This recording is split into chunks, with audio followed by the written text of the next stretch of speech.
Hey, hey, we're live. And that worked. Hey, hey, we're live. And that worked. Ooh, I'm hearing something. And that worked. Ooh, I'm hearing something. Echo, echo, echo, echo. Here we go. Welcome to the stream. Welcome. Every stream I try new stuff, and it's always interesting to to do that. Of course, you know, I don't mean to submit you to my experiments, but experimenting is how you learn. It's how you learn. So yeah, I was messing around with my audio and did some other things, but anyway, welcome to the stream. This is going to be a really, I think, insightful stream talking about if you're moving from iMovie to a Final Cut Pro, basically 6 things you have to get your head around. In terms of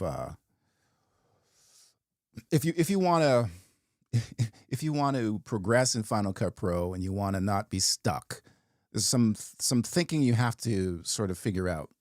That's kind of different from iMovie, the same as iMovie, but a little bit different from iMovie.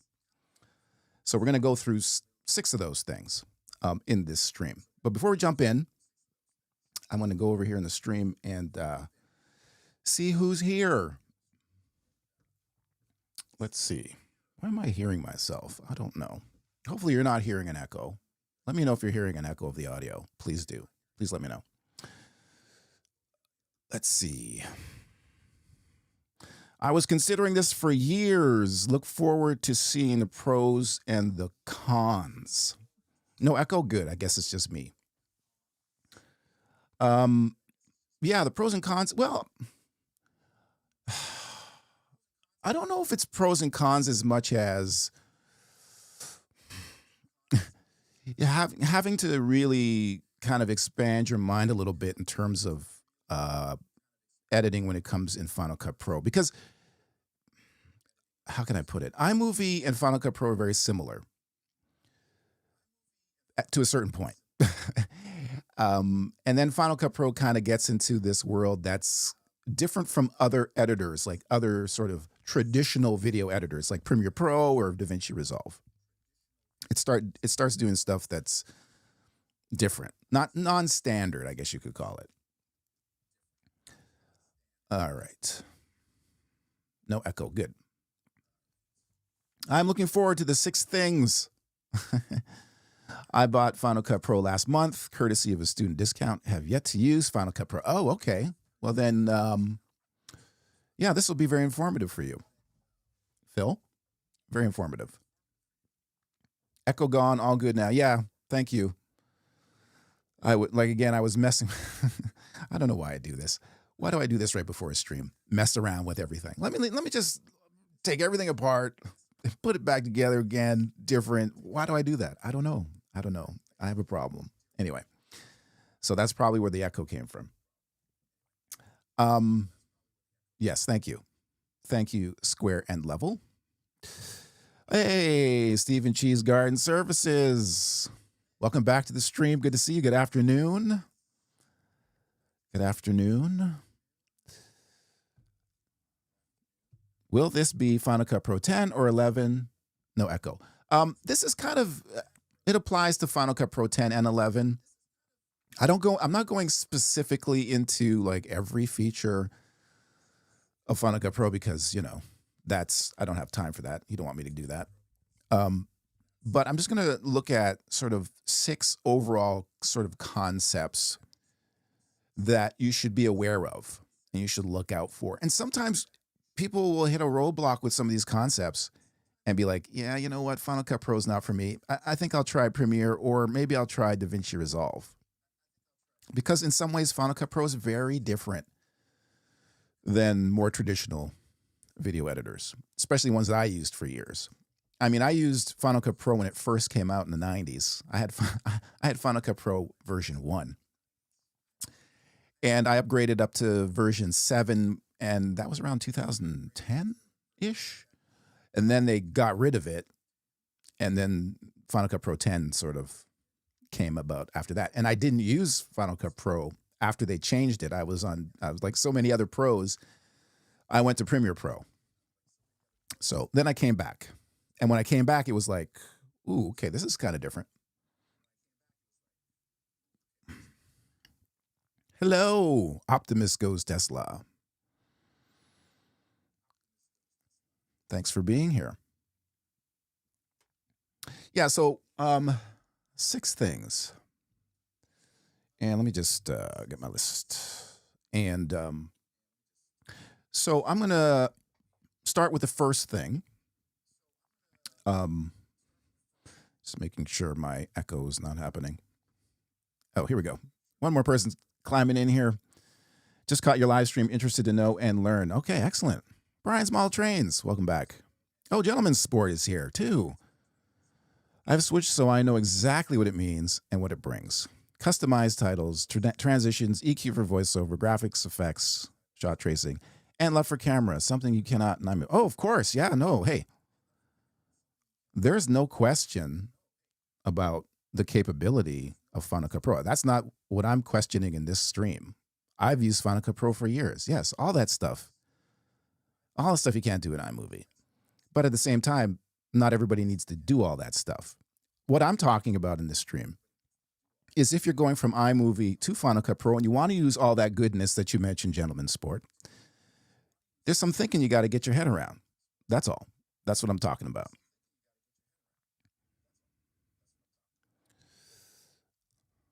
Greetings from San Francisco, Freddy Zone. Hey, welcome back. Thanks for being here. Thanks for being here. I don't know what I'm hearing. I must be hearing a speaker somewhere else. Anyway. Thanks for the topic. Timely topic for me. Yes. I mean, all what I wrote is 100% worth the money. For sure. Well, yes.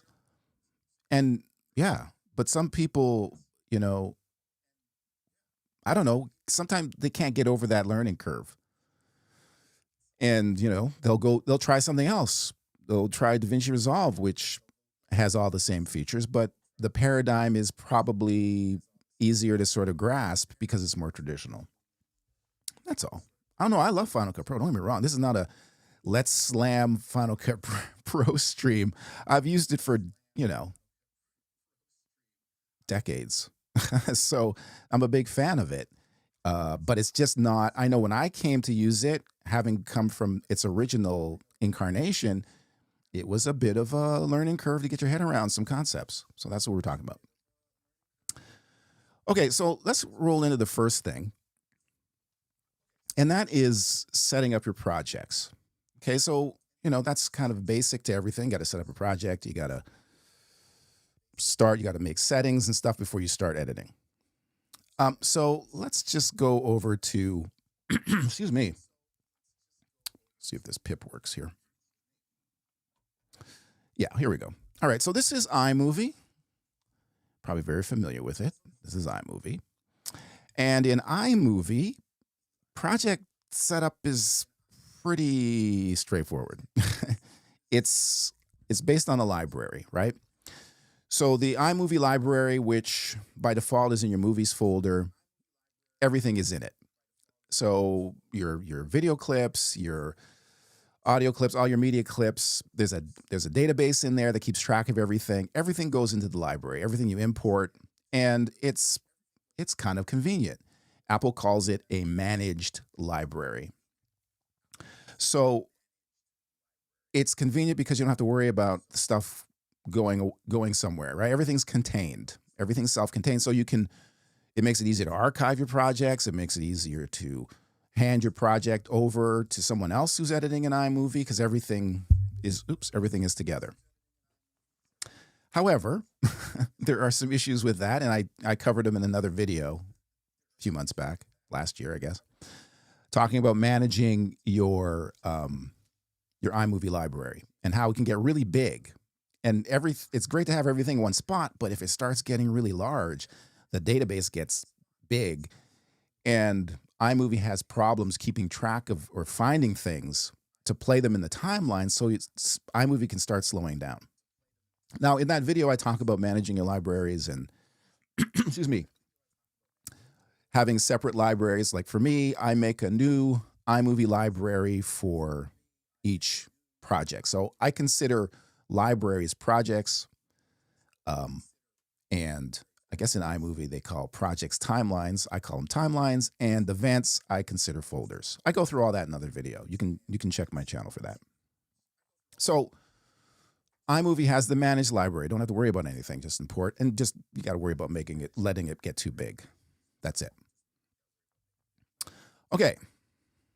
Over here in Final Cut Pro. Oh, there we are. Boof. Having both of these things running at once plus OBS.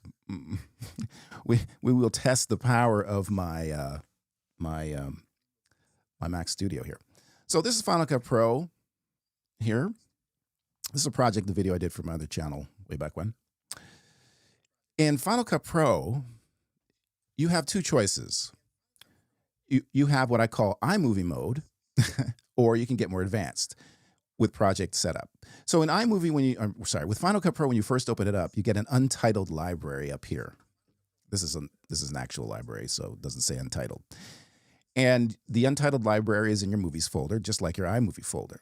And you can start editing more or less in Final Cut Pro. You can start importing clips and things, and it'll go into that Final Cut Pro library. And, you know, it can get big if you're doing a lot of stuff. I have one Final Cut Pro library that's over 1 terabyte large.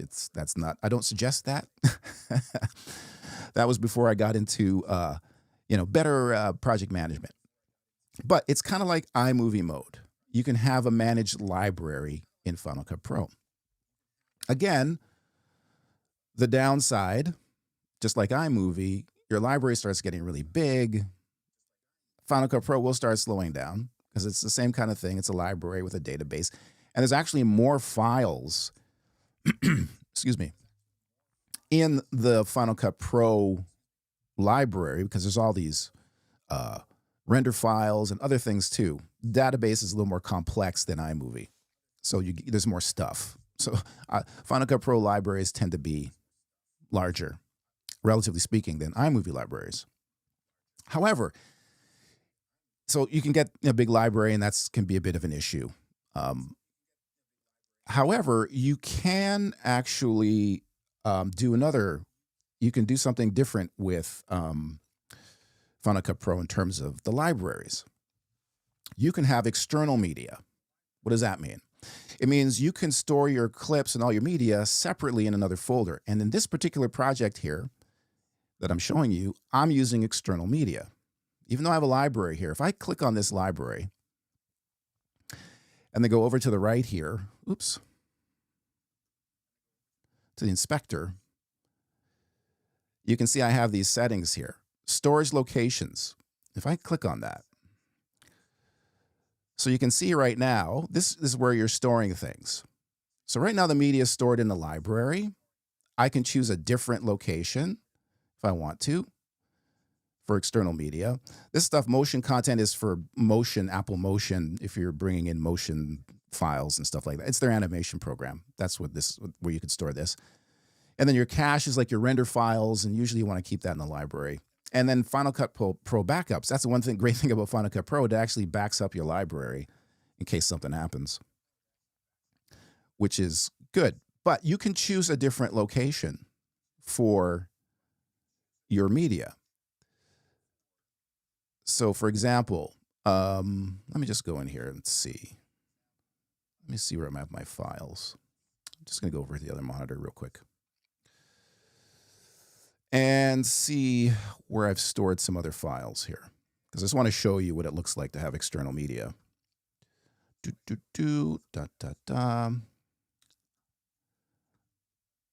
Yeah, okay. All right, so here I'm going to show you this Finder folder here. So this is my folder for this project, and here's the Final Cut Pro library, and I have it in a folder for the project. But you can notice here, down here, I have video. This is all these video clips. Now, these aren't in the library. They're not in the Final Cut Pro library. They're separate in this folder. And when I loaded this project, I had all the, you may have seen this before in Final Cut Pro users. You get all the red media that's unlinked. Well, that's what happened here.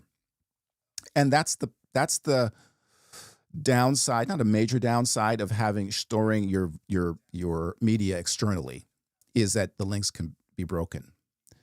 But what ends up happening is, let me just close this. Final Cut Pro is still storing, it's not storing the media when you use external media. It's storing a reference to the media. So it basically links to wherever that media is. So if you move the media that's external, you break the link, Final Cut Pro says, where's the stuff? And you have to relink, which is very easy in Final Cut Pro. Now, why would you want to have external media? A couple reasons. One is if you're working with other editors in sort of a networked environment, right? You'd have instead of everyone having their own copy of the media, say they're working on the same project, you would have it on a server, central server, and people would access the media, and that's the external media, so all your editors could edit.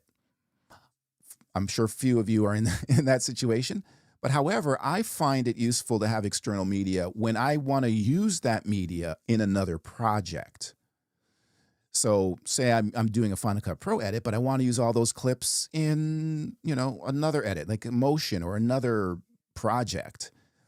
Rather than have to hunt down and find it separately and put it in that project, it's there central in that folder. So it's easy. It's also easy to archive as well. So that's what I do a lot of time if I have media that I'm going to be sharing with other things I do. So that's when you would want to use external media. So you don't have to, but that option is there. And that's just something to consider with Final Cut Pro. You can go the manage library route, or you can do the external media. Just know with external media, excuse me, if you move that media, you'll have to relink it, or you'll get a bunch of red warning signs in Final Cut Pro. So that's sort of the basics of sort of the basis of when you start a project, creating a library. So that's a big difference. And, that's not a major thing. Like I said, you can do what I call iMovie mode and just use the manage library. All right, let's go to the chat. Hopefully that made sense. Starting to feel hamstrung by iMovie and thinking about making a switch, hoping to get some info if Final Cut Pro is the way I want to go.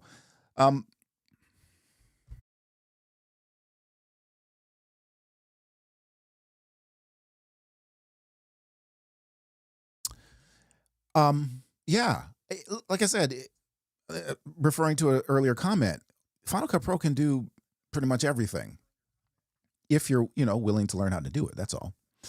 And if you're feeling hamstrung, then for sure, I use both. I use iMovie and Final Cut Pro. I use iMovie for simpler stuff. Actually, I use iMovie for things that are more sort of, I'm going to say narrative, but more documentary style kind of stuff that doesn't need a lot of effects or animations. And I always want to concentrate on the editing. I want to concentrate on the cuts, because with iMovie, the great thing about it is,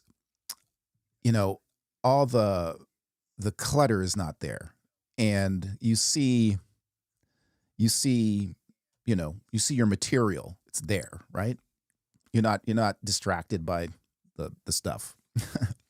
So I use iMovie for sort of more simple narrative editing, where it's just about finding the right clip and putting it in the right spot. I use Final Cut Pro more so when I need to do more advanced stuff. Excuse me. More advanced stuff where I want to do, effects, or I have to do a lot of color correction, or I have to fix stuff that was shot poorly. Or I have to fix audio that was recorded not so great. And if I need to do a lot of animation stuff, it's, the tools are just there and they're more capable than iMovie. But, you have to ask yourself, how often do you do that? Now, titling in Final Cut Pro is great too, but I use Keynote for a lot of titling and bring it into iMovie. So it depends on what you're trying to do. If you want to get into fancy effects stuff, for sure, it's Final Cut Pro. It's just easier. Not to say you can't do it in iMovie, but it's just more work. It's just more work. Gentleman Sport. Why Final Cut Pro 10? Because of motion and compressor, which I switched. Oh, wish I switched sooner. Yeah, cool. We can easily move iMovie libraries. I keep the work in progress on SSDs and the rest on slower disks. Yeah, that's what I do. I have a big disk, giant disk. I think it's like 16 terabytes or something. Very slow, but it's my archive disk. I don't edit from that thing. It's just, I mean, I probably could edit 1080p, but boy, oh boy, it would be making a lot of noise because this is just a huge drive. It's more for archiving. And I use faster SSDs for actual editing. Hey, thank you. Be sure to hit the thumbs up. All right, let's get on to the second thing. So I talked about libraries. Not a major thing. Like I said, you could use iMovie mode and just have a managed library in Final Cut Pro. The second thing is setting up projects. So when you're getting ready to edit.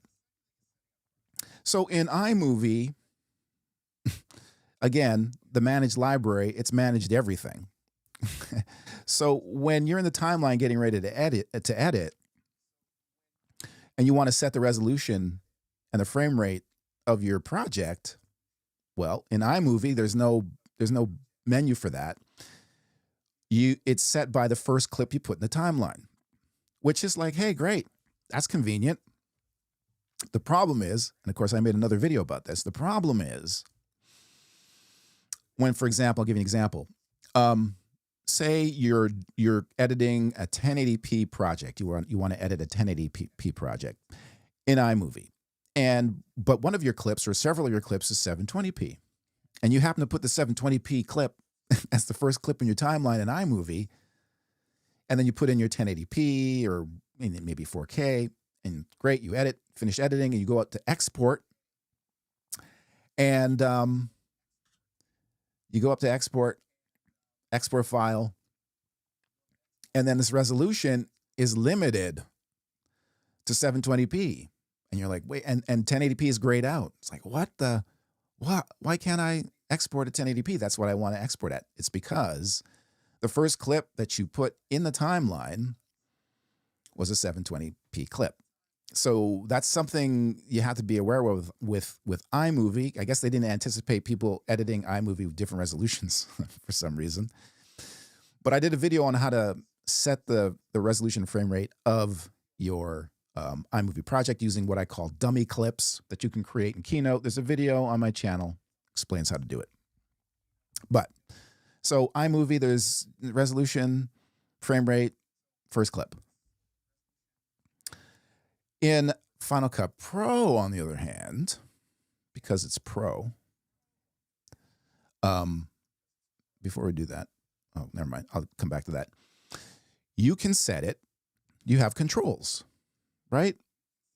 You can create a new project and you get all these controls. You can name it, do this stuff.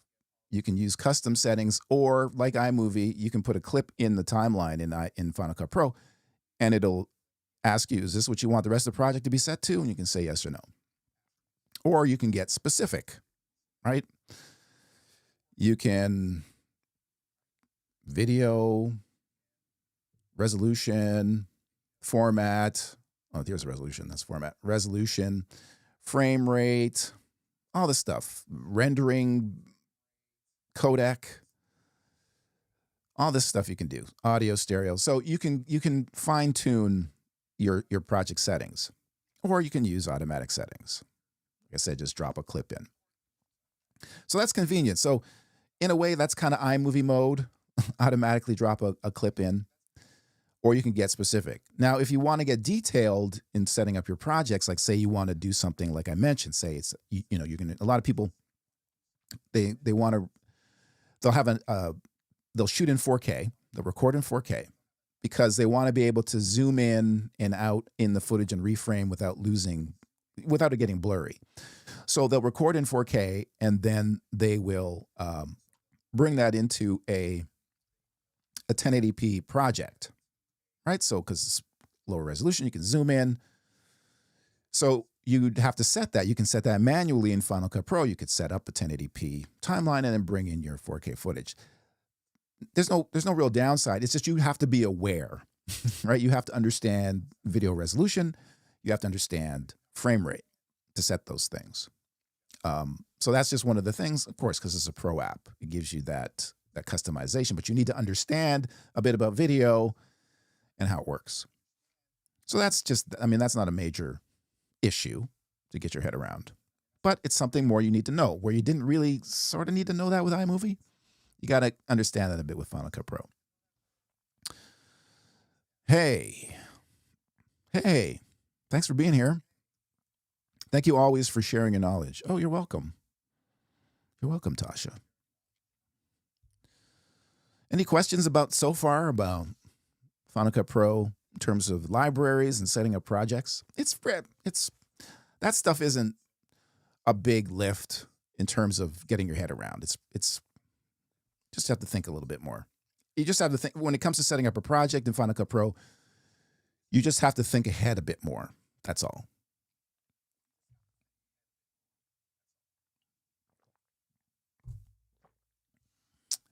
Okay.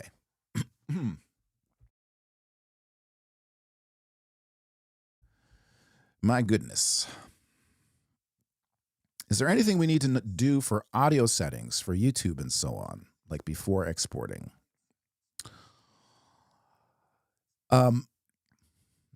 Not really. I mean, you set up your project and your audio. You don't really want to be doing that in export. It depends on what you recorded in. And again, when you can drop a clip in Final Cut Pro and it'll set the timeline in terms of audio, bit rate, stereo, and stuff like that. I don't think you want to be changing that stuff too much when you want to export. And for YouTube, let me tell you something about YouTube, folks. I don't know if you're aware of this, but YouTube does, when you upload a video to YouTube, it basically takes it apart. It takes it apart to analyze it for, content, copyright ID, swear words, all this stuff, right? It dissects your video.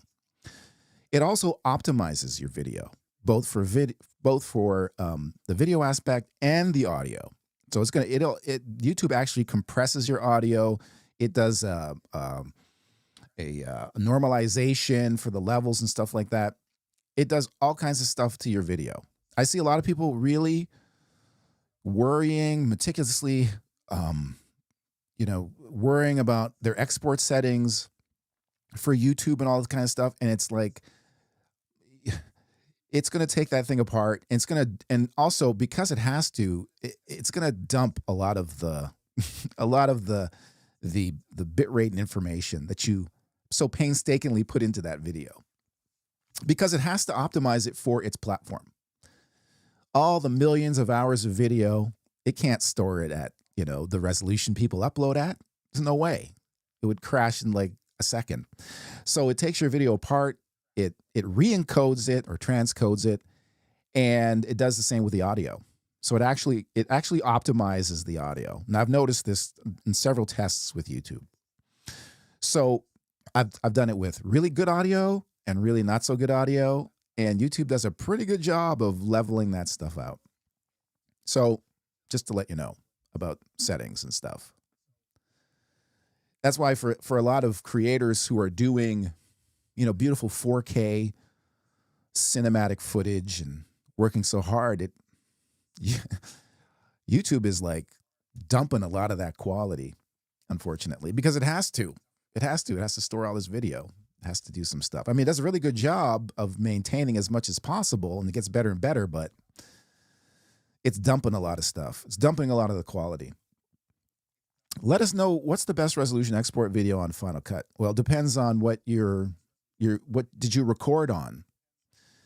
If you recorded your video at 1080p, then you want to go 1080p or lower. You don't want to go higher at 4K, because Final Cut Pro will basically blow up your footage, and it'll get blurry and look gross. So depends on what your project is. If it's a 4K project that you did, you want to at least export at 4K or 1080p, but you don't want to go, you can go lower, but you don't want to go higher. So it all depends on what you've recorded and what your footage resolution is in terms of best resolution. You just want to match what you've shot, basically, or recorded. That's the rule of thumb in most cases. For GoPro, well, again, whatever the GoPro footage is, what the resolution is, you want to match that in most cases. You always, you want to go match it or go lower, but you never want to try and go higher because it'll try and interpolate and it'll be gross. And this is the thing that I've seen a lot of people do with iMovie. Sometimes they put footage in and they export it and they wonder why it's blurry. It's because it doesn't match the resolution. It was probably, you blew up some footage. For example, if you did the reverse and in iMovie, if your first clip was 1080p, let's say, so your project gets set to 1080p, and then your second clip is 720p. When you export to 1080p, iMovie is going to up-res, or try to, that 720p clip, and that it's going to look blurry and gross. So you want to match as much as possible. I'm just a small YouTuber making cards, but I have learned so much from you regarding editing in iMovie. Just wanted to say thank you. Oh, thank you. Thank you for the kind words. You're welcome. You're welcome. Your tips on using Keynote kept me using iMovie longer than I expected. I'll probably wait another 6 months before adding Final Cut. Thanks to all your tutorials. It's funny you mentioned Keynote because I know and I'm not the only one, there's a lot of editors who use Keynote, Final Cut Pro editors who use Keynote because motion is just too much. Like it's too heavy of a lift. There's quite a learning curve to learning Apple Motion. And so a lot of editors use Keynote. They create animations, they animated texts, all kinds of effects, custom transitions and which is what I'm talking about on Thursday with Keynote. And they create it in Keynote and they bring it in and use it in Final Cut Pro, just like they would use it in iMovie. So there. Actually, YouTube recommendation, you cannot use them in iMovie, only Final Cut Pro 10 and compressor. The YouTube recommendation, I'm not quite sure what that means. Are you talking about export recommendations? Gentleman's sport? 2K project. Well, 2K, you can export it. I would export it 2K. And, that's the resolution you record it at. Or if you want to, you could go down to a 1080p timeline. But YouTube it takes 2K. You can play 2K on YouTube. Do you have a video on how to use motion templates within Final Cut to enhance projects? Sorry if you have already answers. Do I have a video? No, I don't really have any videos on Final Cut Pro or Motion on my channel yet, really. That's a more advanced thing. Basically, what that means for folks who aren't familiar is you can create in Apple Motion, which is their animation compositing application, kind of like their version of After Effects, their version of Adobe After Effects.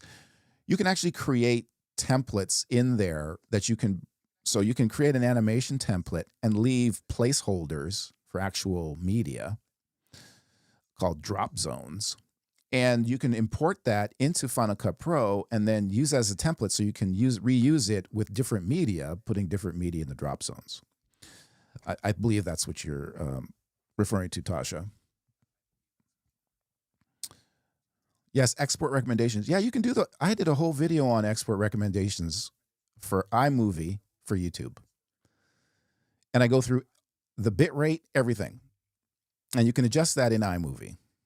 And I matched all the specs of YouTube, everything, and exceeded the specs of YouTube because actually the specs for 1080p, 30 frames per 30 frames per second video for YouTube is actually not that not that much in terms of bit rate. Easily doable in iMovie. So yeah, no, you can do those. You can do YouTube recommendations in iMovie. I have a whole video about it. You can check out my channel. Yes, thank you so much. Yeah. Yeah, that's kind of an advanced thing. I mean, it's advanced. It's straightforward to understand, but it's kind of an advanced move involving motion. You're welcome. All right, let me go on to the my next thing. What is it? Oh yeah, okay. Let me switch back over. Okay, so again, this is just one of those things that it happens with when you're moving to any pro application. And with Final Cut Pro, because Apple has, worked very hard to streamline the interface as much as possible, which is very cool, because, you want to concentrate on what you're doing. So for example, here in Final Cut Pro, I can go over to the right here, top toolbar, and these 3 buttons here are the different windows here. So if I click this, I can hide the browser. So now I just see what I'm editing, which is cool. I can just concentrate on that. I don't have to look at the browser and all the clips and be distracted. Or I can hide the timeline. Now I'm just concentrating on my media. I just want to go through my media and clip it and stuff like that, and in and out points. Or shut down the inspector. I don't need to see that. I'm just doing editing right now. So it's cool that way. You can adjust things. That's very helpful. And there's toolbars down here for all the different things. Like you can open the effects window here. And then there's a transition window here, which is cool. So you have all that. And then there's other tools here and along here. So, it's nice. They keep it very streamlined compared to, say, Premiere Pro, where everything's out there. Every button, it seems, is on the screen. It can be very intimidating. However, one thing you got to keep in mind with Final Cut Pro, if you're moving to it, is that in that effort to keep things streamlined, some things can be hidden. And when I came over, I had to really go through like the the user manual and watch tutorials around the interface, because I was hunting for stuff that I could usually find easier in other applications. So just know you're going to have to, some stuff is hidden. Let me give you an example. Okay. So when I came to Final Cut Pro 10 and I looked at it, having come from Final Cut Pro 7, I'm like, cool, very nice. Oh, this is slick. This is nice. I like this. Okay. The one thing I always look for are the audio features, right? So one of the big important things of audio is the audio meters. We don't have that. Let me just go back to iMovie. So in iMovie, audio is basically this line right here. That's how you can tell, if it's yellow and red, oop, that's too high. That audio is too hot.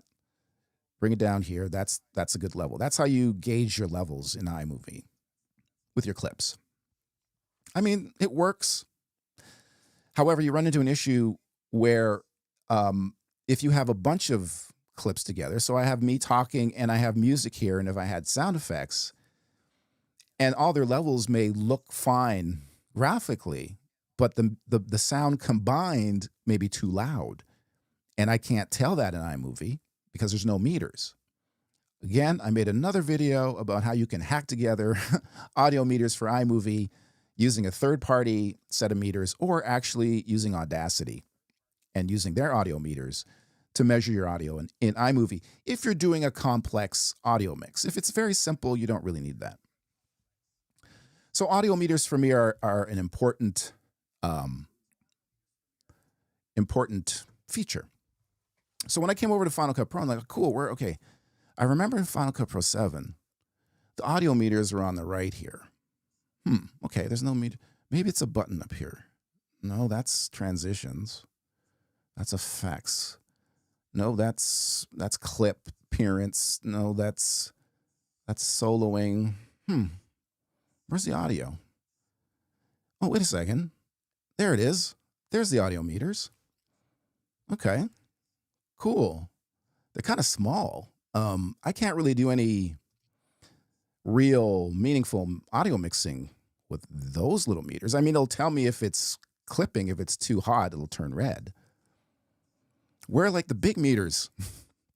And I went searching and searching around, and you can sort of go into the menus and hunt around, but I'm like, what? Where are the meters? And then it took me watching a tutorial, or no, it wasn't even watching a tutorial. I think I was reading through the user manual. That in order to bring up the big meters, you actually have to click on these little meters. And there's the big meters. And I thought, what? Wow. Like, there's no indication that I had to do that. I mean, that's cool. It's streamlined. Just have to click on them, and there they are. But this is just one of the things with Pro applications, because they have to pack so much functionality in, and in terms of Final Cut Pro, to keep things streamlined and not overwhelm you, some stuff can be hidden and not intuitive to find. That's all. But once you figure it out, it's pretty easy. It's pretty easy, and it's actually kind of cool. You can just pop them on like that. So that's just one of the things. Another thing, too, is, okay, so let me go back over to iMovie. All right. So in iMovie here, you want to do Ken Burns effect, right? Very famous. Everybody likes to do the Ken Burns, right? So Ken Burns, you just go up here into crop, and here's Ken Burns. Way you go. Cool. All right. Cool. How do I do that in Final Cut Pro? Where's the crop button? Crop. Here it is here, down here. It's a screen control. But typically, this defaults to transform. So you'll be like, where's the crop? And you won't know to go into this menu to go into crop. And then, you'll find your Ken Burns and stuff like that. I have to select a clip. There we go. So here's Ken Burns. Works fine. It's great. But you got to know that these controls, that there's stuff hidden under these menus. So you have to kind of click around, you watch tutorials, or you read, or just, explore. But again, to pack in that functionality, right, they got to hide some stuff. You got to put it somewhere. So just be prepared for that. Because a lot of editors will come to Final Cut Pro, and they'll come from Premiere Pro, let's say. And they'll look at the interface, and they'll say, "Oh, there's really not a lot there. It doesn't seem like there's a lot there." And they'll think, "Well, maybe this doesn't have the functionality of Premiere Pro or Resolve, but it does. But can be hidden sometimes. So you just have to learn where to find things. That's all. That's all. But once you find it, it's great. And you're able to streamline your interface and stuff like that. It just helps you with the editing process. So that's just one thing you got to be aware of. Good timing. I am planning on moving to Final Cut Pro from iMovie. Some years ago, I used Final Cut Pro 6. Yeah, your help is great. Oh, great. Glad I could help. Yeah, Final Cut Pro, like I said, has sort of I call it the iMovie mode, where you can edit like you would in iMovie for the most part. And then as things get more complex, your projects get longer, there's more elements, then you can start using the more professional features. And the way they've built it in, it's great. So yeah, it's great. No, I'm a big fan. I've been using Final Cut Pro for decades. It just took me a while to get my head around some of the stuff. That's all. So that is, that's interface, UI stuff. Just be prepared to hunt around, because some stuff won't be obvious in terms of what it does or where it is.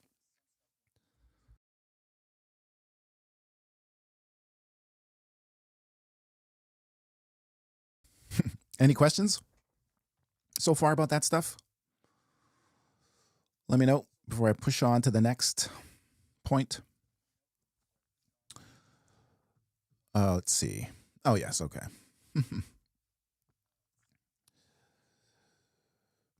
All right. If there are other questions, I will push on. Push on to the next area of. Oh, wait. There's a question from Joe. Can you run iMovie folders on external drive? No. You can run the library from an external drive. I do that all the time. But everything is contained in there. You can't you can't take the original media folders, take them out of the library and try to access it. It's not going to work. You'll break it. The library in iMovie is designed to index everything and just contain everything. But you can run the library off an external drive. Do it all the time. I'm planning on getting into video podcasting later this year. Sounds like Final Cut Pro would be a better fit than iMovie. Well, interesting. Yes and no.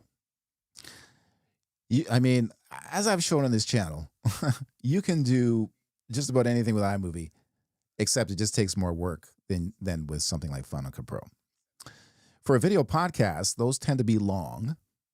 Then, Final Cut Pro is probably better for you because it's designed for long projects like documentaries and films and stuff.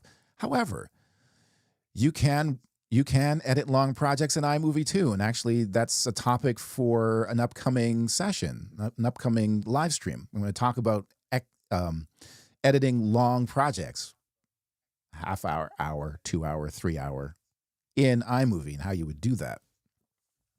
But if you're going to be doing a lot of video podcasting, if you're going to be doing, I don't know, depending what you're doing your video podcast, if you're doing multi-camera recording of your video podcast, then yeah, Final Cut Pro is probably a better bet because it has multicam editing tools built in. Not to say you can't multicam edit in iMovie.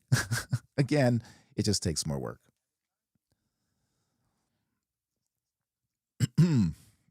Do you prefer DaVinci over Final Cut? Also, I think a captions tutorial from you would be cool.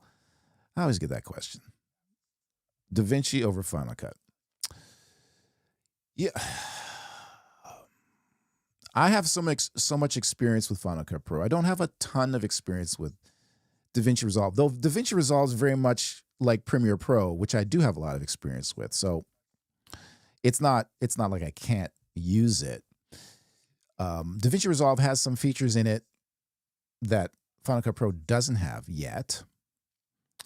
But in preference-wise, I tend to use Final Cut Pro more because I'm just familiar with it. I'm getting more familiar with DaVinci Resolve. I've just recently, I recently got the studio version of DaVinci Resolve, the paid version. So it has all the bells and whistles in it because I want to just learn all the stuff. But when it comes to, like, if you said, hey, Mike, here's a project, complex project to edit right now, I would step into Final Cut Pro. OBS for reaction videos. Yeah, that's a whole other lesson that I'll put on my list. Previous audit question was because of my confusion. I have seen somewhere that I gotta check the dB level. Yes, level of video before uploading to YouTube. Still not sure if that's the case. Yes, you still have to have decent levels in. You don't have to check the LUFS. That's more if you're doing like podcasting and stuff like that. Like I said, YouTube will normalize and optimize the audio, but you want to give it good stuff, right? It's the old saying in video production, garbage in, garbage out. I know people say you can save it in post, but you can only save so much in post. So you want to have everything. You want to strive for the best quality right out of the gate. So when you're doing your final video, you're doing your audio, you want to make sure that it's sitting at a good level. What's a good level? So usually for internet, because there's different levels for different platforms, like television versus film versus internet, streaming. Oh, I'll just say internet, YouTube. You don't want your audio, first of all, you should be using audio meters, as I mentioned before. Here, let me just bring up these meters real quick. Just play some stuff here. And just watch.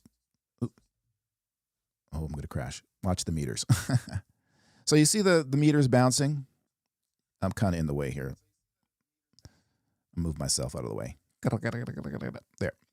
You see the meters bouncing there, right? Called ballistics. Now you notice how the green is hitting around -6, just above -6, kind of between -6 and -3. That is typically the internet audio level that you aim for.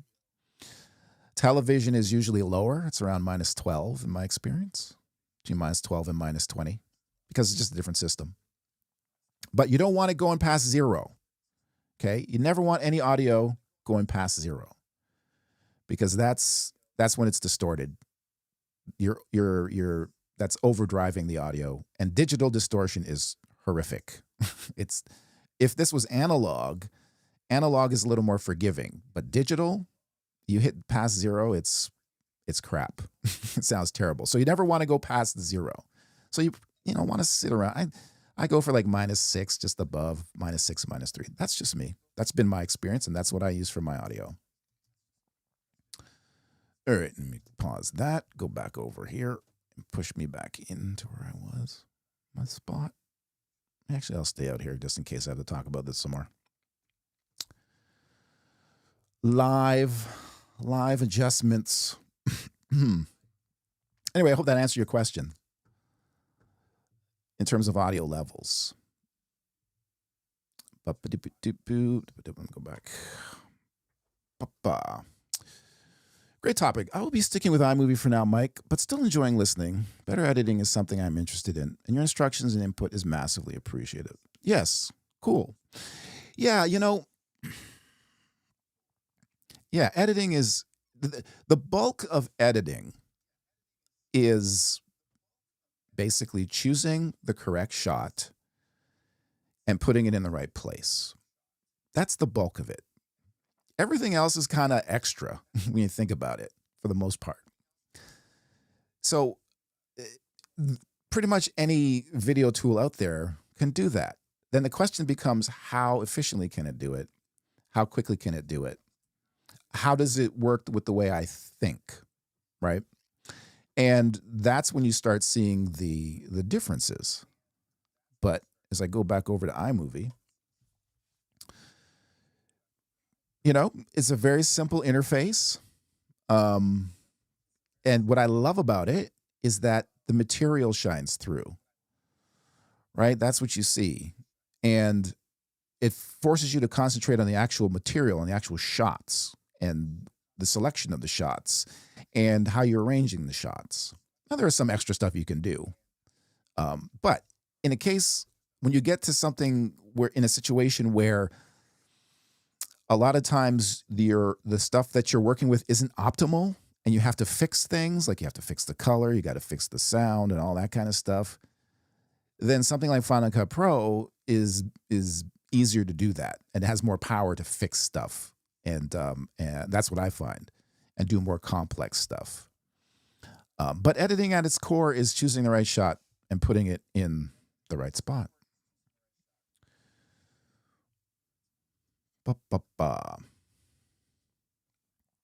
All right, so far, any questions so far? Are you following? You're following what I'm saying here. So just to recap, so far, I got a few more things to go. The next one is the big one that you can really have to get your head around. But just to what we've done so far. So we talked about libraries, setting up projects. Similar between iMovie and Final Cut Pro. Final Cut Pro gives you a different, an option. You can have a managed library, or you can have external media, which allows you, to share stuff, share media, and archive purposes as well. But you have to manage it a little more and keep track of it.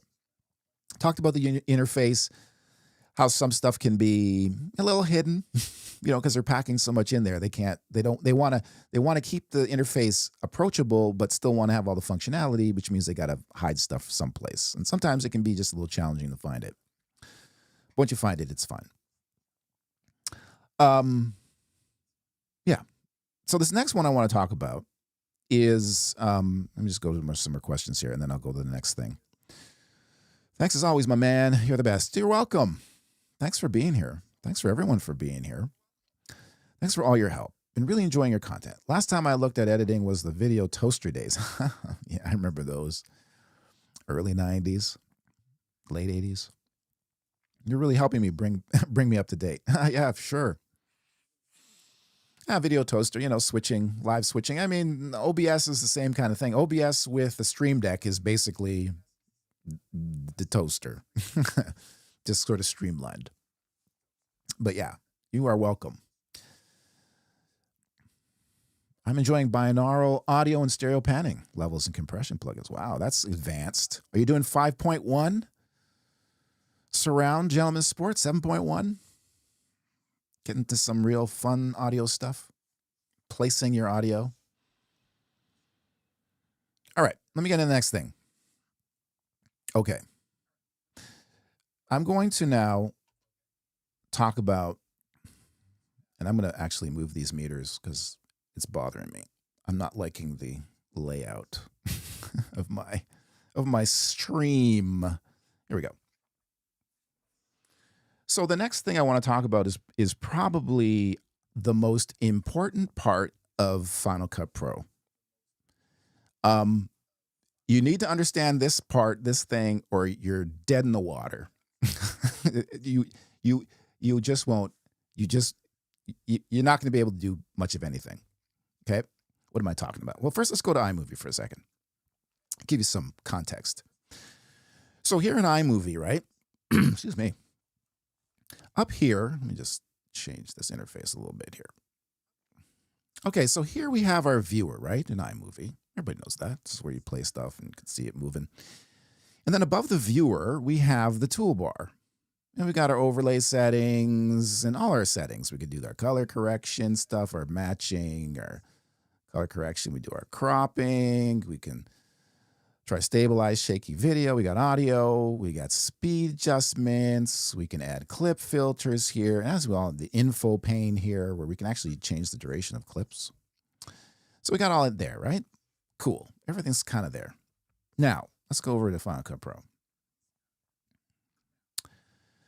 Over in Final Cut Pro, there's no, other than these sort of screen-based tools at the bottom here, which are very specific to the canvas or the viewer here. Over here on the right, let me just adjust this a little bit down. This right here, make it a little bigger. This is the inspector in Final Cut Pro. This is the nerve center, if you will, of Final Cut Pro. This is where you do pretty much any adjustment, any controls are in the inspector. So you really need to understand how the inspector works, or you can't do much of anything in Final Cut Pro. So the inspector is broken down into areas. You can see up here we've got these 4 buttons. It's kind of stacked panels. So this one right here is the video inspector. So if I have a clip selected here, let me just select something. Okay, I got this selected. So this is all the controls for this clip. Let me get out of this. Reset. Transform. Get out. Done. All right.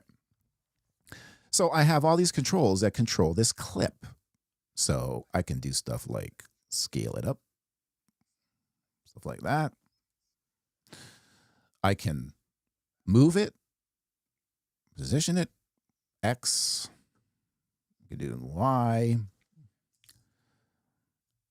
Control Z to undo that stuff. I can crop down here, so I can crop on the left, all kind of cool stuff that you can't really do in iMovie. And there's other things, stabilization, you can distort things. I mean, it's there's a lot of functionality in here. So you have a lot of control over your clips. So you need to understand this inspector. And particularly if you start adding effects in Final Cut Pro, because this inspector can start getting a little hairy as you start to add things to, let me just add something here. Ooh, that's attractive. Let me add distortions, crop feather. Just add it to this clip. It's going to just put it on top. So now I've got the crop and feather settings in the inspector, right? So I can go in and adjust those things. I can hide this. I can show it. I can turn it off, turn it on, all this stuff. Cool, great, all that control. But as you get more of these things in the inspector, it can get kind of crazy. So you really need to understand how to navigate the inspector. And that's just the video. That's just the video inspector. There's more inspectors. Here's audio. So here's the audio inspector, which kind of looks kind of different from other applications. So you have the volume control. 0 is kind of like, doesn't mean that the volume's 0. It just means that's sort of the starting point, and you can drag it down to bring down the audio. You can see the graphic moving, or you can raise the audio, that kind of thing. You can do enhancements right here. You have equalization. I wouldn't suggest using this equalization. I don't even know why I have it on. This is kind of like very much like, oh, that's an advanced one. There's built-in equalization that's kind of like iMovie, which isn't very good. This is, yeah, so here we go. Anyway, there's all kinds of stuff. So there's audio filters. Any filters you add that are audio are going to be in this audio inspector. And I should just mention down here this area, because this confuses people, and it confused me too. So in every other video editor, Premiere Pro, DaVinci Resolve, when it comes to audio, they talk about, stereo, mono. And when we talk about stereo, dual mono, that kind of thing, we're talking about audio channels, right? Channels, channel 1, channel 2. Final Cut Pro doesn't use that terminology. There aren't channels in Final Cut Pro. This is one of those things, and we'll get to this more later. They refer to channels in Final Cut Pro as components. So if you hear components, for example, if I go into a clip here and I say right-click on this clip, expand audio components, it's like audio components, what do you mean? That's channels. So just for your reference. Anyway, here in the audio inspector, any audio filters you put on will be here, and you can adjust. You can actually select the channels, the components that you want to actually listen to. If you had multiple channels, sometimes you get a video that has 1, 2, 3, 4 channels, components of audio, and you can turn them on and off depending on what audio you want to use. So that's the audio inspector. And then we have an info inspector, which is like, this is basically metadata of the clip, all this, like the name and what is it, and the channel. He says channels here, but not components. Anyway, information about the clip.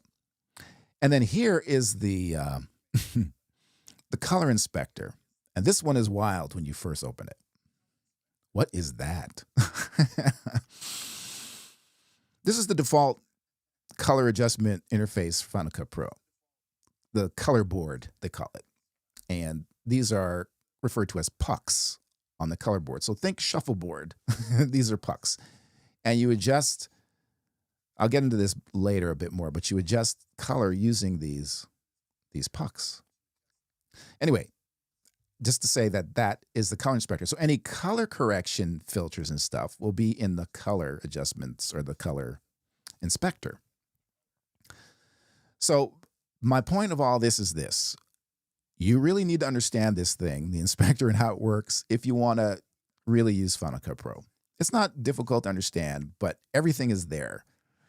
And like I said, when you start adding a lot of effects and a lot of filters, things can start getting a little confusing. Now, you can manage it a bit. You can open interfaces and close them, like minimize them.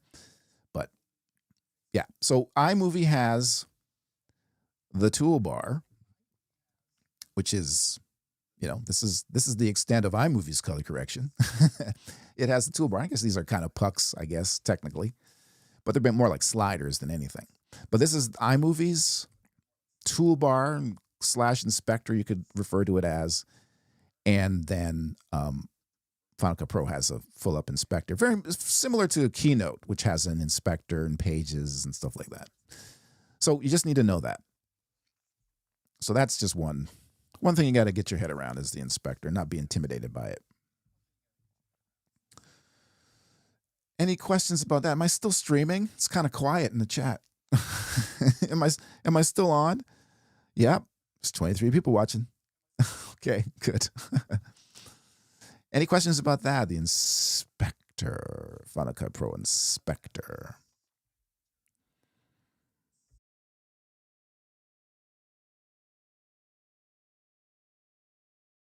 It's the nerve center of it all. Yeah. Still here. Hopefully I put you to sleep. Didn't want to interrupt your flow. No problem. That's okay. Thank you. Appreciate it. Appreciate it. Yeah, so the inspector is it's great because everything is in one place. And you can really, like I showed you, you can do transforms, you can scale, you can crop.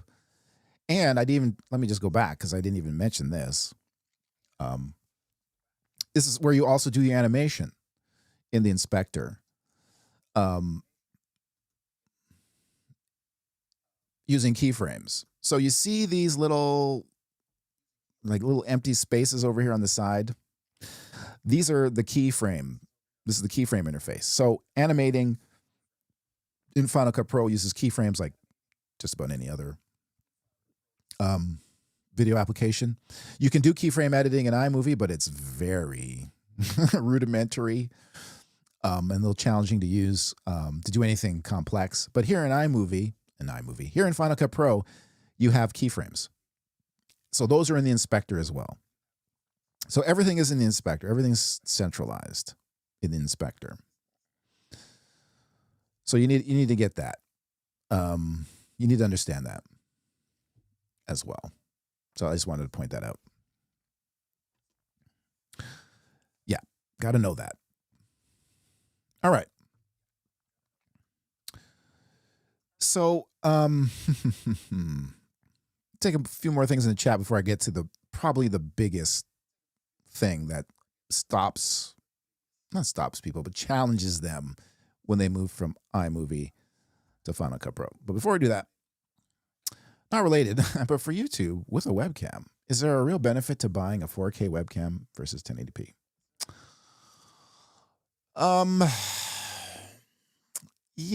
Well, yes. I have a Logitech C920 old school 1080p webcam that I used for years and years. And then I got a Logitech Brio, which is a 4K.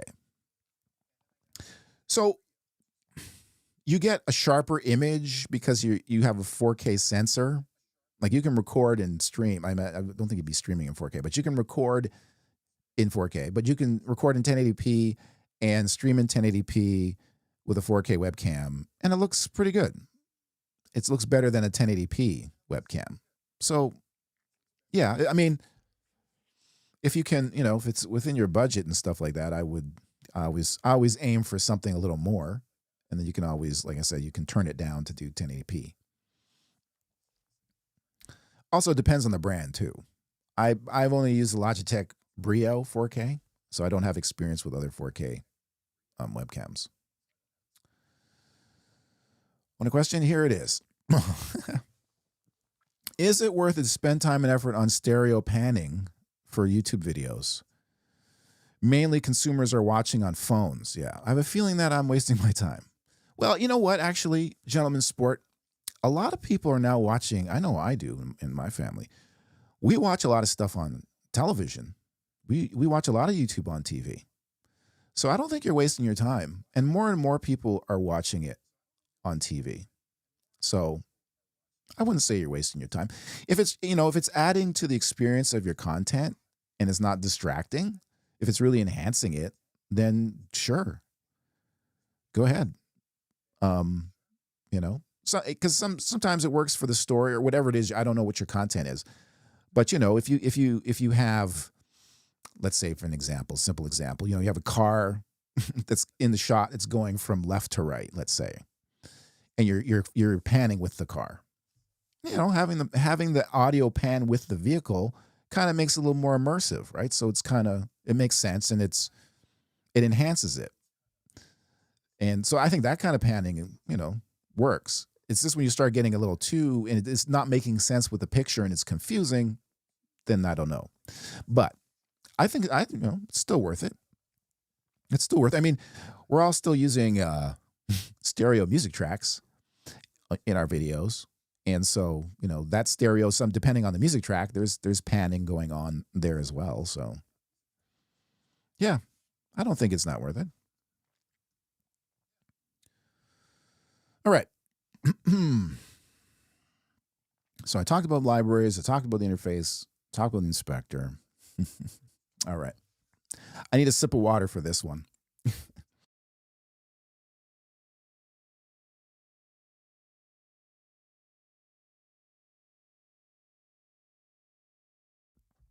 All right.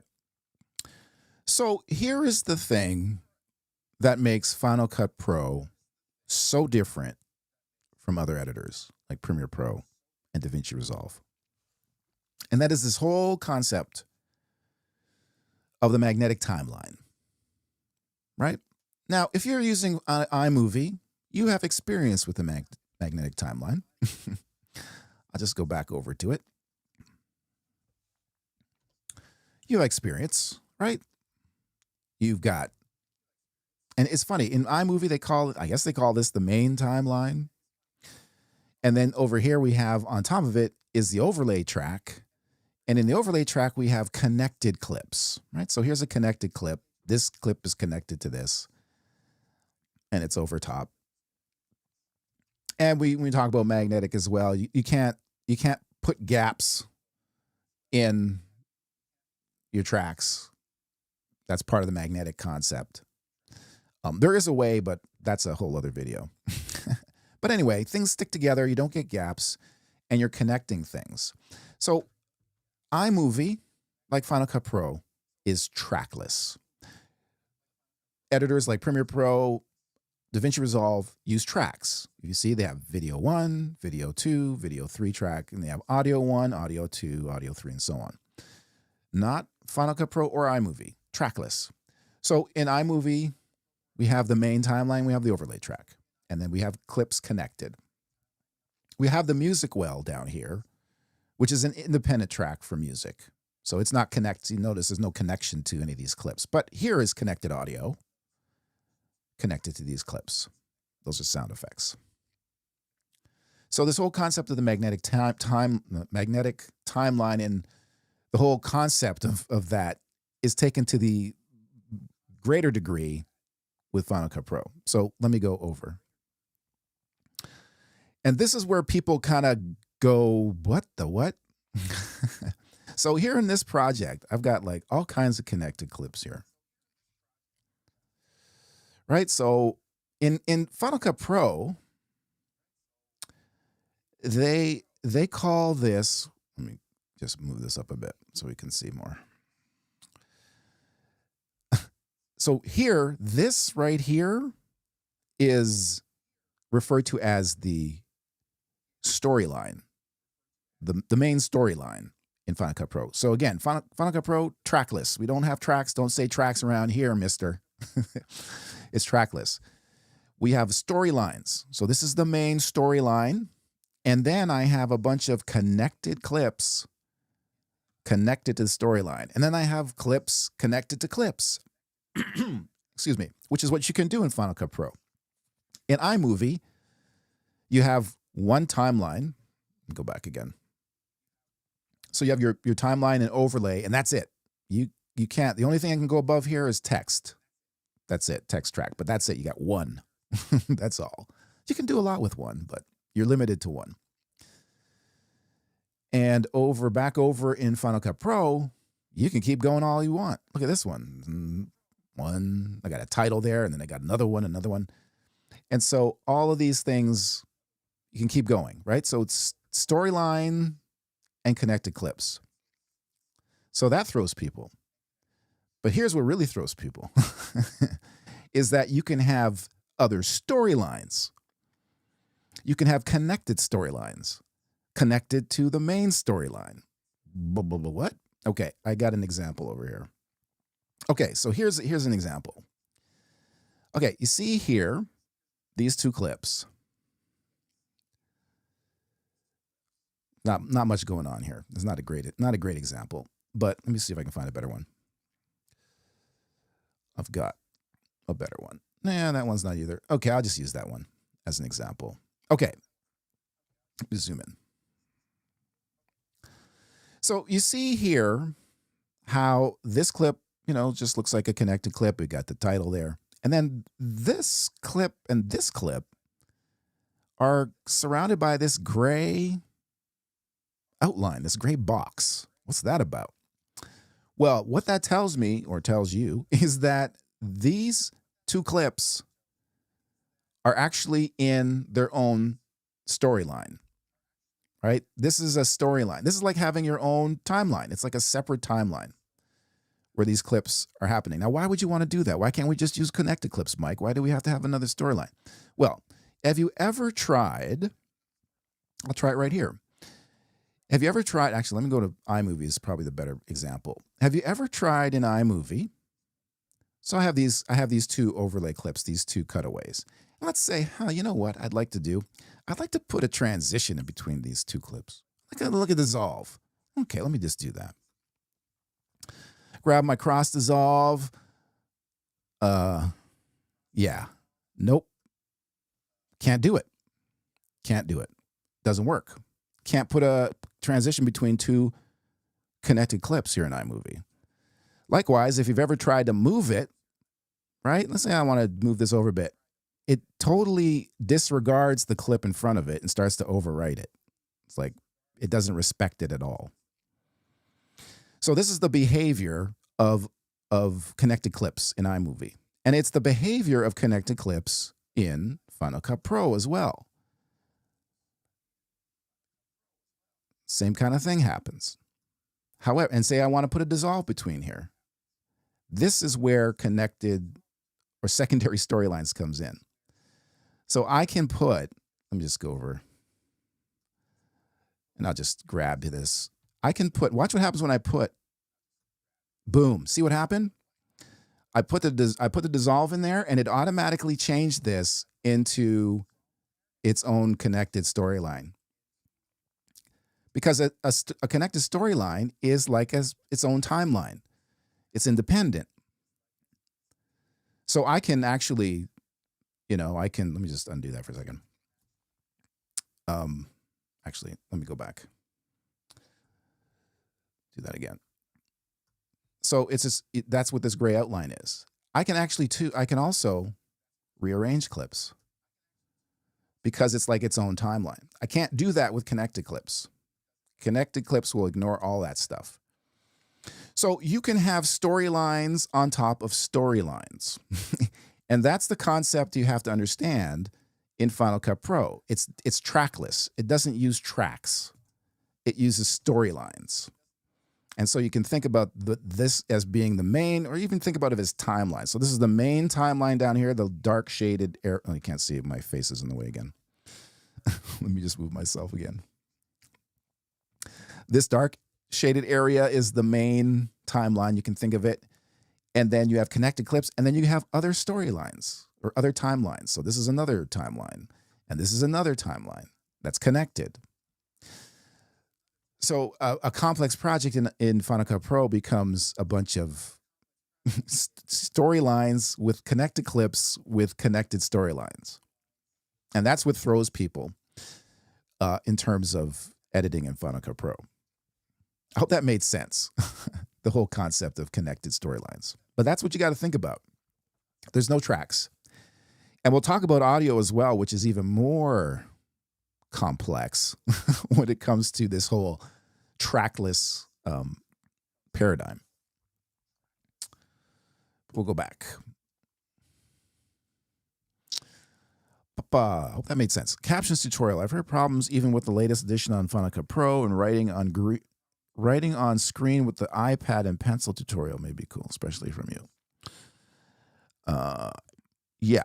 The Final Cut Pro caption issue is it can do captions. Okay, you have to understand the difference between captions and subtitles. So captions, closed captions, those are kind of embedded in the video, and you can turn those on and off, right? You see that on TV when you turn on the captions. Subtitles are burned over the video, right? You see it in social media, vertical videos. Those are subtitles. Final Cut Pro 11 right now, it can use AI to transcribe audio from video, and turn it into captions. But it can't automatically turn those captions into subtitles. It takes more work to do it. I don't think it's impossible, but it just takes more. Unlike, for example, DaVinci Resolve, which can turn the captions into subtitles. But I'm sure they're working on a fix for that as I speak. Don't forget to give Mike a like. Thanks, everyone. Oh, thank you, Stephen. Gentleman Sport. In Storyline, if I have fade in and fade out, how can I change length of the video, which is between? Easy and iMovie don't know how to do it in Final Cut Pro. Okay, hold on. Do you mean like the length of? Do you mean the length of the clip or the length of the transition? Anyway, I'll show you. Okay, so this one I just added. Right, this is the storyline thing. It has to be in a connected storyline or secondary storyline in order to add transitions or do any kind of stuff. But you can drag this video. You can drag the transition here. Oh, sorry, I'm not even on the screen. Apologies. Here we are.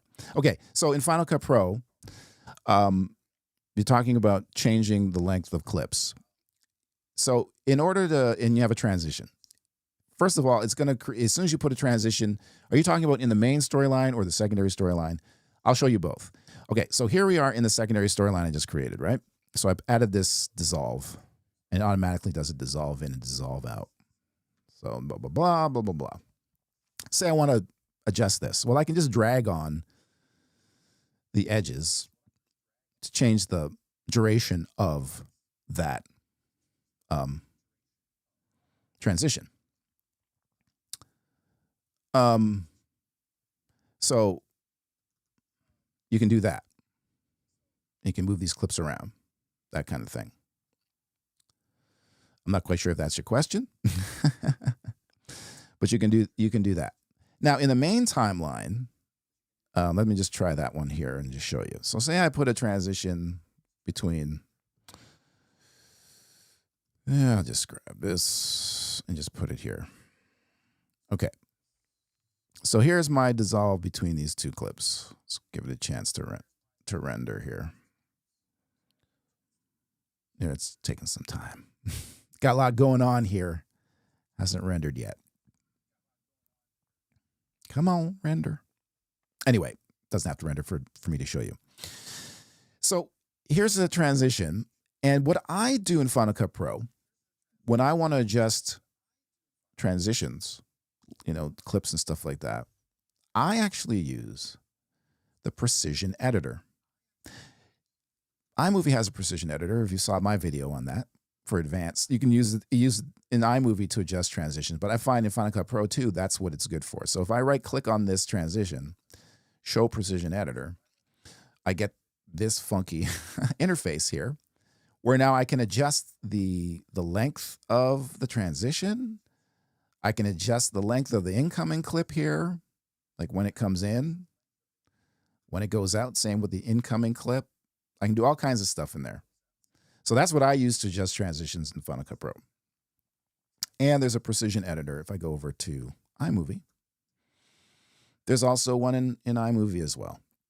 You go between two clips and double click, you get into the precision editor. Same thing. They have the same functionality.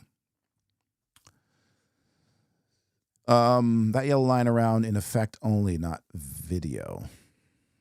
Oh, okay. It's hard to know exactly. I don't beep bop. You mean the selection line goes around everything. Anyway, it's hard to do a tutorial here. I didn't want to turn this into the Final Cut Pro tutorial channel. Yellow lines are in fact only, not video. I need to make a lunch. I will have to watch the rest later. Yeah, as always, thank you so much for sharing your knowledge. You're welcome. Yeah, this is going on. I want to go through the differences. I didn't want to teach stuff. All right. So I talked about the storylines and that whole concept of storylines and connected storylines, and there's no tracks. And the same thing goes for audio. In fact, it's extra with audio. Let me go back into here. All right. So back here in Final Cut Pro. And you can see I have audio tracks here, right? So this is actually music. And then I've got, let me just zoom in a bit here. I've got as things redraw, the sync sound with the on cameras. So let me actually use this as an example. I'm going to come in here with this selected and expand audio components. And there is the audio that goes with that video. And notice what happened. Everything pushed down. So in Final Cut Pro, again, no tracks. No tracks for audio, no tracks for video. But, however, what you can do with audio and video to a certain extent is you can basically label it to organize it. So, for example, let me just give you an example. In traditional in traditional editors, you know, you have track 1, audio track 2, audio track 3, and so on. And so when you go to mix, usually what you would do is you would say, okay, audio 1 and 2, I'm just going to leave for, excuse me, the dialogue or the sound that goes with the video. Audio 3 and 4, I'm going to use for sound effects. Channel 5 and 6, I'm going to use for music, and so on. So you would assign things to tracks. That's how you would use tracks in the traditional editing interface. In Final Cut Pro, there is no tracks. However, you can still assign your audio to, you can organize it without using tracks. Okay, let me just show you what that means. Okay, so blue, you can see how these are color-coded, right? These blue tracks mean dialogue. Now notice the music is blue, but I can change that. I can change it. So if I go right-click on it, just right-click, assign audio roles. This is essentially like labeling things. So right now, this is labeled as dialogue. It's not dialogue, it's music. So I'm going to put music. And it changes color to green. And I can do the same thing here. Right click. I'm going to label this as music because it's music. And you can do that with sound effects. You can do that with anything. You can label anything and you can create different labels. So you might say, well, what's the big deal with that? If I go over here to the index button, you can see I have all these different roles. Titles are purple, video is blue, and then in the that's the video section. And then in the audio section, dialogue is blue, music is green. If I click this button, notice what happened.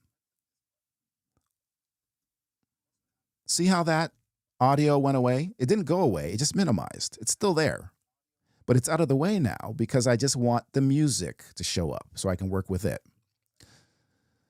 Likewise, I can do that. Okay, I don't want to look at the music right now. I want to look at the dialogue. So you can actually organize based on roles. And that's what's very cool in Final Cut Pro. And you can have all kinds of roles, and you can organize things more and more. You can create sub roles, as they call them. I'm just clicking around some of this stuff just to show. So you can move things around, and you can move them into lanes. So you can organize things in lanes. So here's all the music in this lane,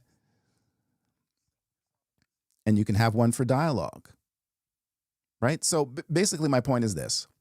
There's no tracks, but it uses what's called lanes. So you basically label the different types of audio you're using, and you can assign them and have them appear or disappear or whatever using this index function over here.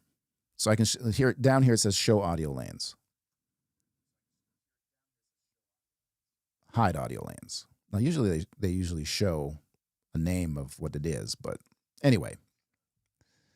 So that's how you organize stuff in particular in Final Cut Pro. And it's not the most intuitive way, but when you think about it, it's kind of very cool because it's like tagging things and then organizing it. It's kind of more of a database. And that's kind of how Final Cut Pro handles media. So you can manipulate and you can look at things and work with things easier without being not relegated, but being constricted by tracks. So, but that's one of the things you have to sort of get your head around. Once you do, it's pretty cool. It's pretty cool, the flexibility. But it's very different from a traditional track-based paradigm. So, hope that kind of made sense. That was a quick run through of roles and lanes and audio and stuff like that. But I didn't want to. I'm not giving you a tutorial on how to use it. I just wanted to bring it to your attention, the differences. That's all. Your videos are great. I was whining. Are you ever going to do one syncing two cameras at the same time?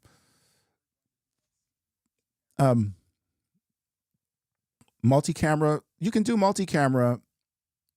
Yeah, I guess that's what you're talking about, multi-camera. Well, you can do, obviously, it's easy to do in Final Cut Pro because there's a multicam interface.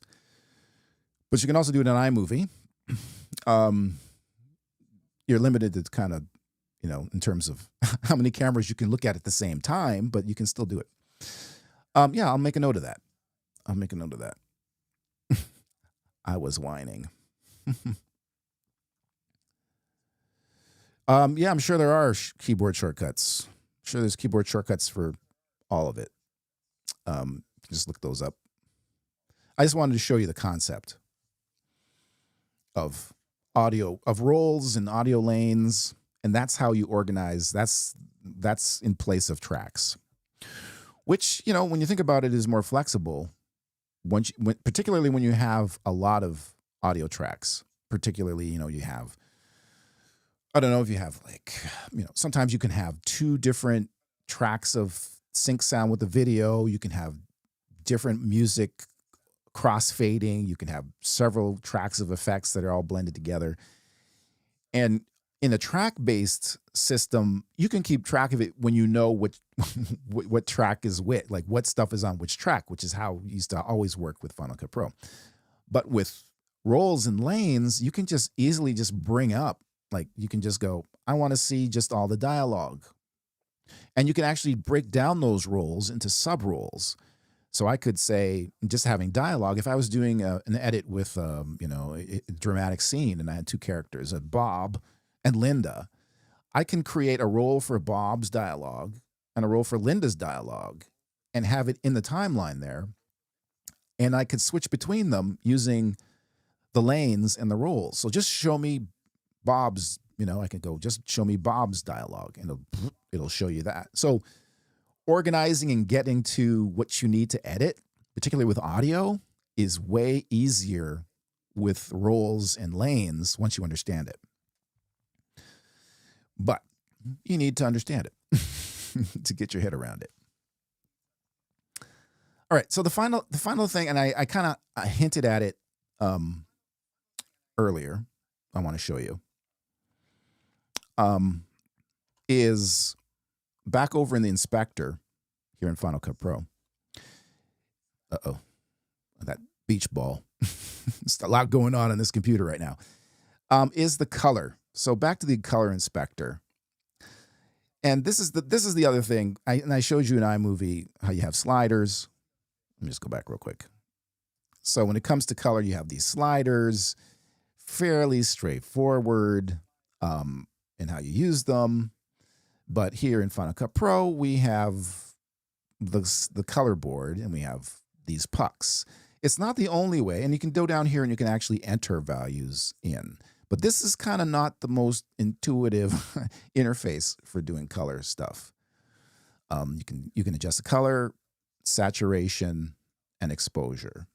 So for this is like the global adjustment for it, and then you can go and do shadows, midtones, and highlights for saturation and as well as for exposure. So you can global exposure, right? Right. You can see that in that clip. Or I can just work on the shadows or just the midtones or just the highlights.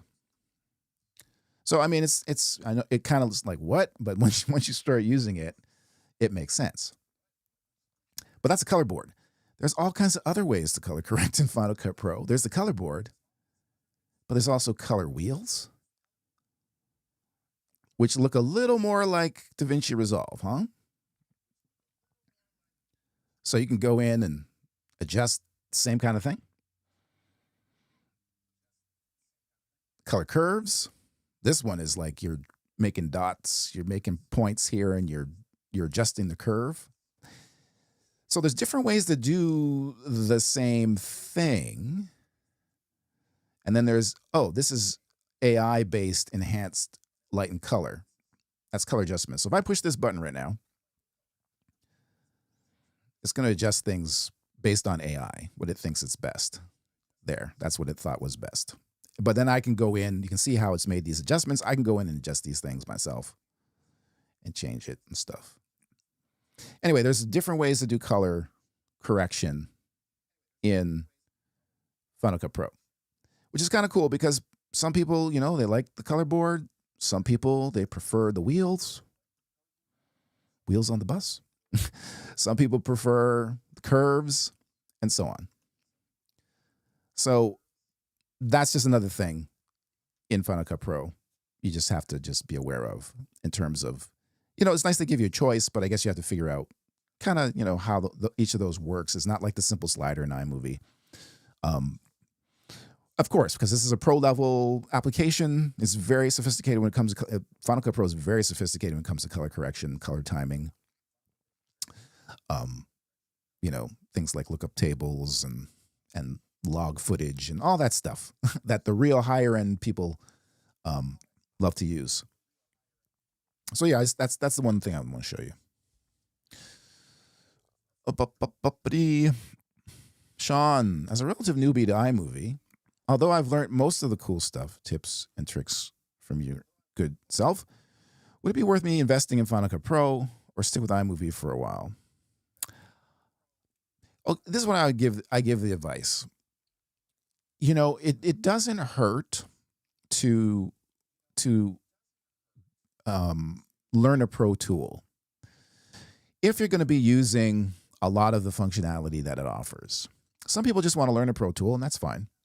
And the thing about it is it's kind of future-proofing yourself, right? So as you get more advanced with your editing, you can grow into Final Cut Pro because there's a lot there. iMovie, you'll probably outgrow it faster, and then you'll have to, you'll do more of the hacks and tricks that I show. So is it worth it? Is it worth, it's up to you. Is it worth the investment, and is it worth the learning curve? And are you going to use it? At the end of the day, I know people who have, the advanced stuff. They have DaVinci Resolve, Premiere Pro, Avid, like the really heavy hitting stuff, but they never use it because it's intimidating and they never took the time to overcome the learning curve. So it's cool to have that power, but if you never use it, what's the point? It's better to use something like iMovie and actually get the video done and out than have a high-powered professional tool that you never use, or you don't use, the features that, make it so pro. Anyway, it's hard for me to answer for people whether it's worth it, because you have to ask yourself, what you want to edit, what your tolerance is for the learning curve. That's all. So wondering, yes, multicam video would be great to see. Yep. Yes, multicam video would be great to see. Why are you yelling? I'll put it on the list. I got a list of all kinds of stuff. Now that I've gone to this live format to prove I'm not AI, I have a whole bunch of stuff lined up that's very cool for Final Cut Pro. For iMovie and for Keynote and for DaVinci Resolve. But kind of easing into this stuff. Thanks for showing us around Final Cut Pro. It does look far better than iMovie. Watching you is a fast and efficient way of learning. I didn't know what I was missing out on. You, sir, are an influencer. Uh-oh. Yeah, well, Apple doesn't think so. This is not sponsored, by the way.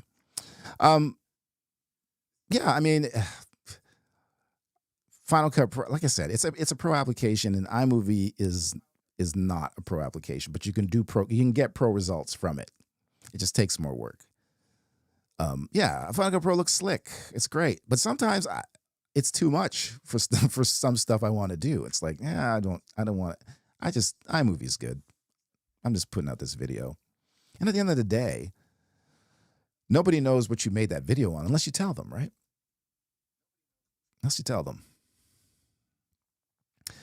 Thank you very much for all the info, sir. You help with library folders, dummy clips, and doubling audio levels. Have been a huge help for me. Great. Thanks again for everything. You're welcome. You're welcome. Let me just check my list to make sure that I've gotten everything. Yeah, so just to recap, excuse me, talked about libraries, similarities. With Final Cut Pro, you can store your media externally, which has its advantages and disadvantages. We talked about the interface. Just like any pro application with a lot of features, the challenge is designing a UI that, at least for Apple, that's approachable but still has all the functionalities. So sometimes stuff gets hidden, and you just have to be aware of that. Got to hunt around sometimes. Talked about also setting up projects in terms of resolution and frame rate. And with iMovie, it's the first clip in the timeline. With Final Cut Pro, you can do it that way, or you can manually set your resolution and frame rate and other things. And we talked about the inspector and how important the inspector is in Final Cut Pro. Yes, you got to learn it. You can't do anything without without knowing how to use the inspector. Yeah, very important. And the whole storylines, secondary storylines, connected clips, and then we talked about audio rolls and lanes. That, I think, is probably the heaviest lift for people, because that's what makes Final Cut Pro so different from other editing applications. Like, just that paradigm is just like, no tracks? What? How does this work? Once you get your head around it, you realize how powerful it is and how flexible it is. But some people they get lost there. In my opinion, that's the big hurdle to get over. And and then the color correction tools are, at first glance, can be a little intimidating, but once you figure them out, it's nice that they give you different ways to do things, which is cool. Different interfaces to correct color. Yeah, so that's it. And like I said, I think the biggest thing is the whole storyline, magnetic timeline, connected clips, secondary storylines, audio rolls, and lanes thing. If you can get that under your belt, you're off to the races with Final Cut Pro. You'll be a whiz. You'll be a whiz. Your channel is awesome. Thank you. Appreciate it, Swamp Willie. Appreciate it. Is it fair to say you use iMovie still for simple projects? Yep. Can't Final Cut Pro do the simple projects as easy? Yes and no. Just with more headroom if the project ends up needing it. Yes. Okay. So I'll give you an example. I did a project in the summer where I had to make it was almost like a documentary style with documentary interviews, which is live action with slideshow. A lot of slideshow, a lot of pictures, a lot of Ken Burns. And because I knew I was going to do a lot of Ken Burns, and the other thing too that I wanted to do was use some of I didn't want to have to go through and create a whole custom opening for this video for this dance school and closing. So I wanted something that was pre-built that I could just sort of modify a little bit. And so iMovie has the built-in, content that I did a video about. And I used that. And I just made some adjustments because I didn't want, it was good.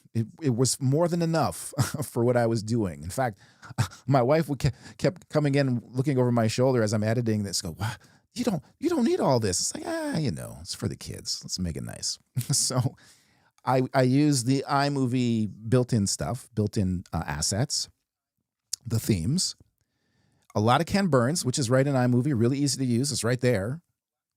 And then I just had live action clips that were just, person on camera with their voice and then a music track. And I chose to do it in iMovie because iMovie was more than enough to do it all. And it was just very simple. I could have done it in Final Cut Pro for sure. For sure. But I didn't need all that, right? I didn't need all of that big a tool to do all that. Everything I could do in iMovie. Now, if I had to do custom animations and like, we got to do this and I got to do masking now and I got to do some effects, then it's like, okay, we're going to have to go in Final Cut Pro to do that, to get it done quickly. So, but that was my choice. That was my choice.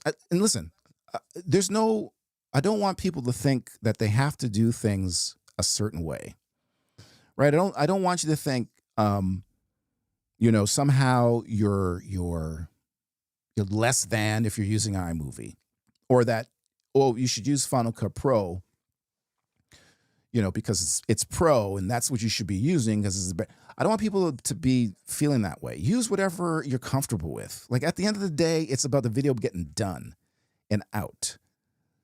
And for me, when I looked at the assignment, I thought, iMovie's more than enough for what I need to do. And that's how I made the choice. That's how I made the choice. Either, they both could have done it, but I just chose to do with iMovie. I know people are looking for, listen, I understand. People are looking for guidance. We're all looking for guidance, particularly when it comes to video editing, because it's so complicated and it's so important. And we want to, we don't want to make a mistake. We want to use the best tool. I understand. I'm that guy. I've been that guy for years. But at the end of the day, it's really your gut in what you want to do and what you're comfortable in using and what's going to get it done. And you're not going to be pulling your hair out because I have no hair left. You can see. That's why. But anyway, much of it is very much a gut call. A little off topic, but I watched your video 4 days ago, and the split screen tip is great. I think I will use it to create split thumbnails. Will be easier than Keynote. Thank you, Mike. You're welcome. Yeah, I've got a video coming up on the split screen in iMovie, which, a lot of people think split screen is like a cheesy effect, but it can be very useful as a storytelling tool, but also powerful in iMovie for doing things like presentations. And that's what I'm going to be showing. I'm going to be showing that. How often do you start an iMovie project and send it to Final Cut Pro to finish it? Sometimes I've done that.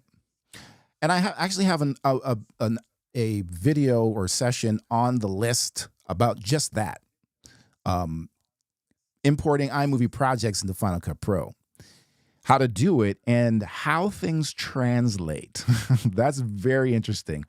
I did a project. I don't know if you saw the video where I did the, it was the animation video. Here, let me see if I can bring it up.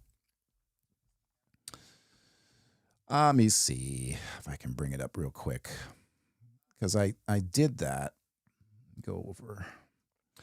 Bear with me. Bear with me. I just want to show an example because it's easier to show than to try to describe it. And let me go over. Okay, let me drag this over. Tool here. And do this.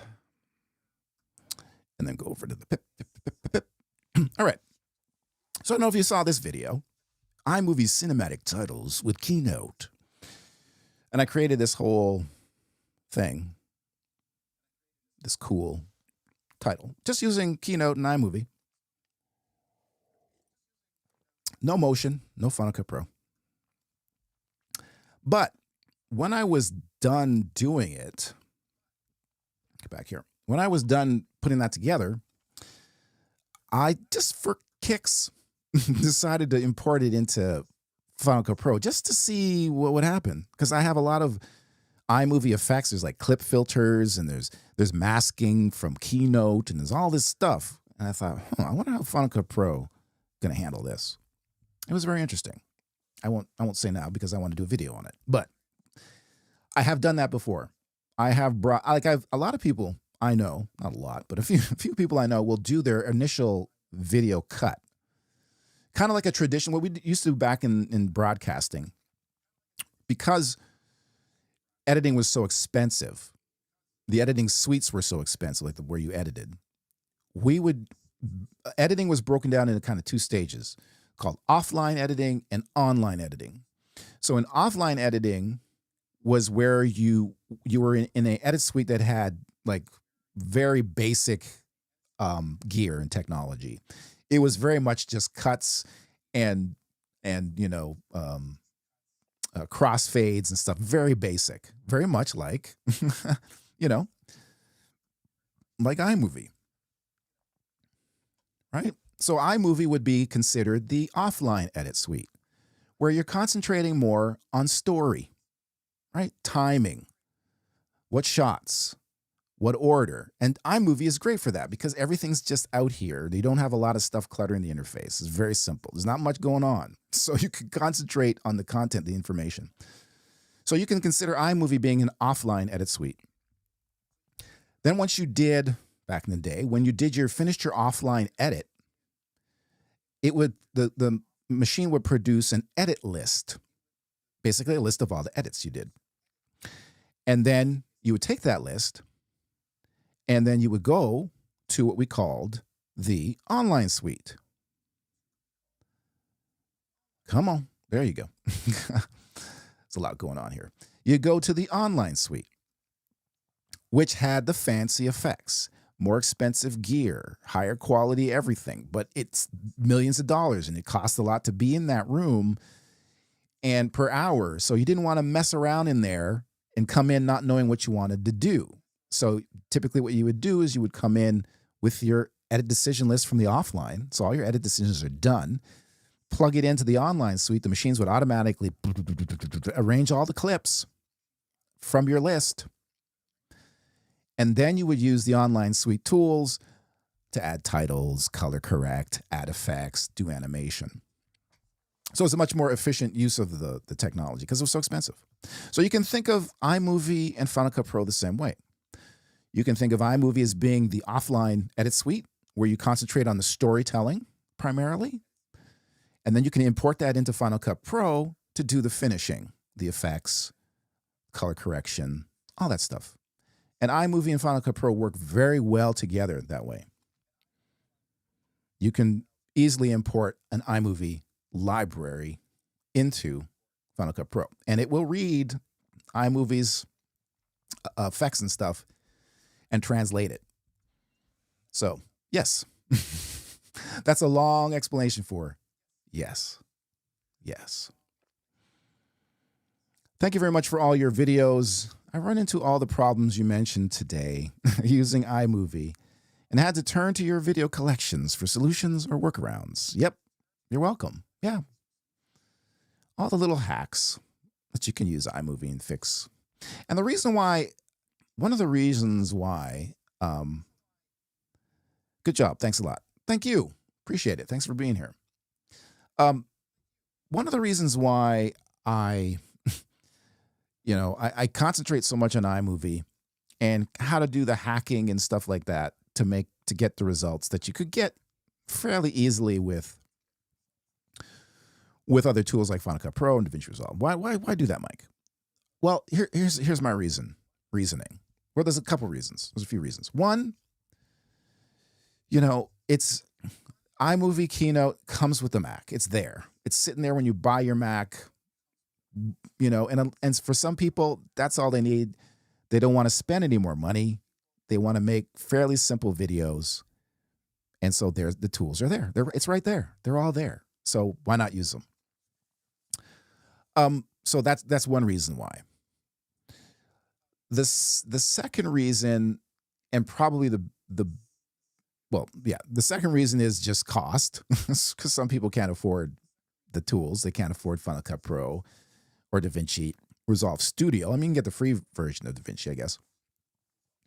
But the biggest reason is I think that learning iMovie and learning the hacks around iMovie makes you a better editor, because you're having to deal with the elemental things of editing: shot selection, timing, and the important things.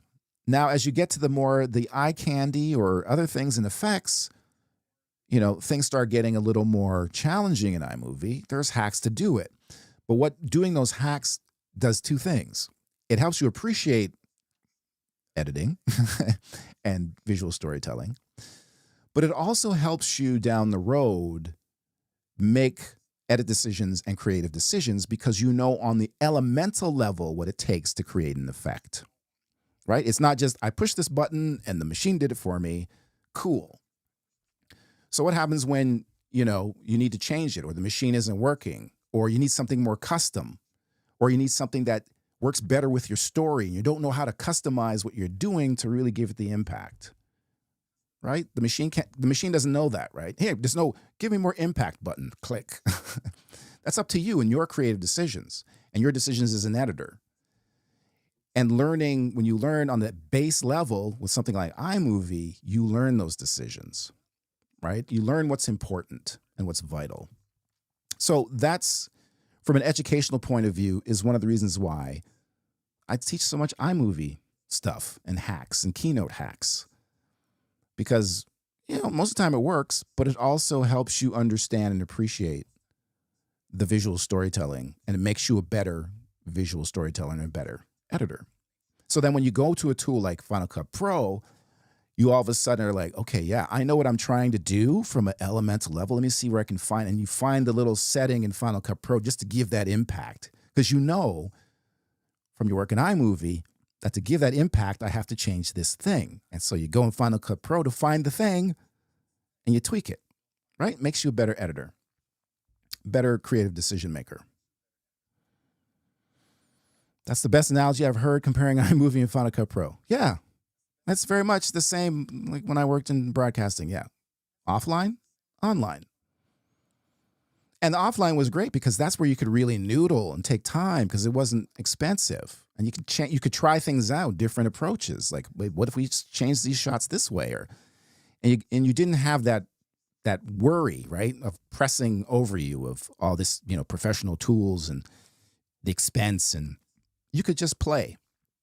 And then when you're done, okay, we're locked in. Not to say you couldn't change in online. We changed a lot of stuff. But online became fun because it was like, oh, now we get to creative and do the funky, the eye candy and stuff like that and have fun. And that's how we worked. That is how we worked. All right. So I hope that made sense, those 6 things. I kind of realized it's like, there's more things. Yeah, there's lots of things I could talk about when it comes to Final Cut Pro. Tons of things compared to iMovie. Many, many things. But at its core, they're actually very similar. And in fact, they're siblings. And in fact, iMovie is the older sibling. This version of iMovie came before Final Cut Pro and is actually the basis of the Final Cut Pro we've come to love. And you can see it when you're working with it. In fact, let me show you something real cool. Because sometimes I don't know how they code these applications, but I see overlap sometimes and I'm like, what? They must share the same code base. I'll show you what I mean. Let me go over to the pip here. Okay, so this is Final Cut Pro. And, you know, we talked about storylines and stuff like that and secondary storylines and all that fun stuff here in Final Cut Pro. And in iMovie, there's no mention of storylines or anything like that. It's like the main timeline and the overlay track, right? Until one day, when I just happened to just select a clip and right click, and I noticed something very odd here at the top of the menu. Collapse to connected storyline. There's no storylines in iMovie. That's Final Cut Pro. What's that doing here? Is it coming to iMovie? I got really excited. Oh, maybe there's a placeholder for a feature that's going to come. Probably not. But anyway, I think they share the same code base because you see these similarities. It's like the precision editor, right? But the same one in iMovie as Final Cut Pro. Honestly, I don't know how they... I'd love to be in the fly on the wall in the meetings when they decide features for iMovie and for Final Cut Pro. It's like, okay, what do we put in iMovie? What do we put in Final Cut Pro? But we don't put in iMovie. How far can we take iMovie? Because if we take it too far, then people won't buy Final Cut Pro. So I know they're balancing that, definitely balancing that over at Apple. It'd be interesting to be in those conversations. It would be interesting. I used your subscribe animation created in Keynote in all of my videos. Yeah. Yep, Keynote. I call it After Effects Lite, if you know Adobe After Effects, or even Motion Light, I guess. Yeah, that kind of stuff, real simple. Great quality, too. Great quality results out of Keynote, which is what I like. Because it's all great to have the flexibility, but you want the quality of the output to be good. And it is.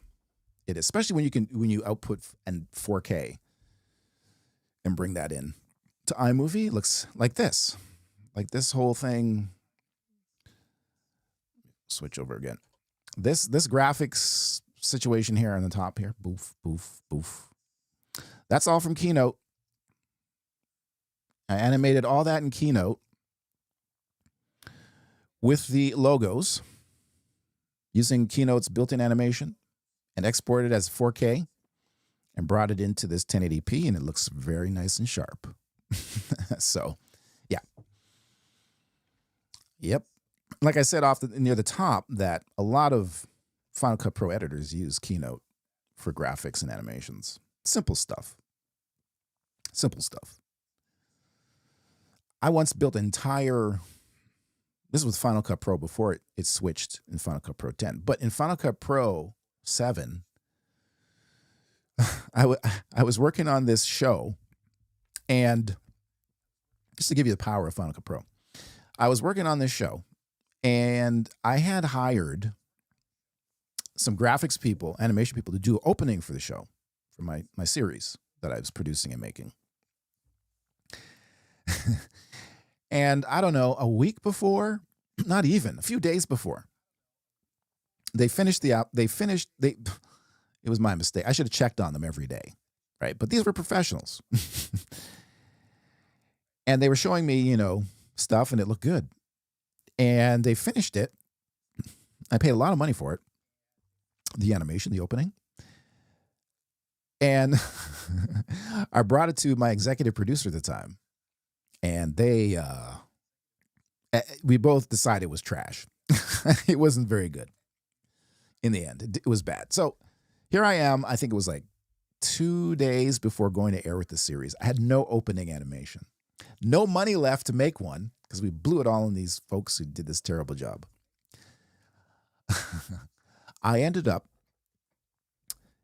I remember this vividly, in my spare room here with my laptop, my MacBook Pro, This was like I think this was the aluminum MacBook Pro.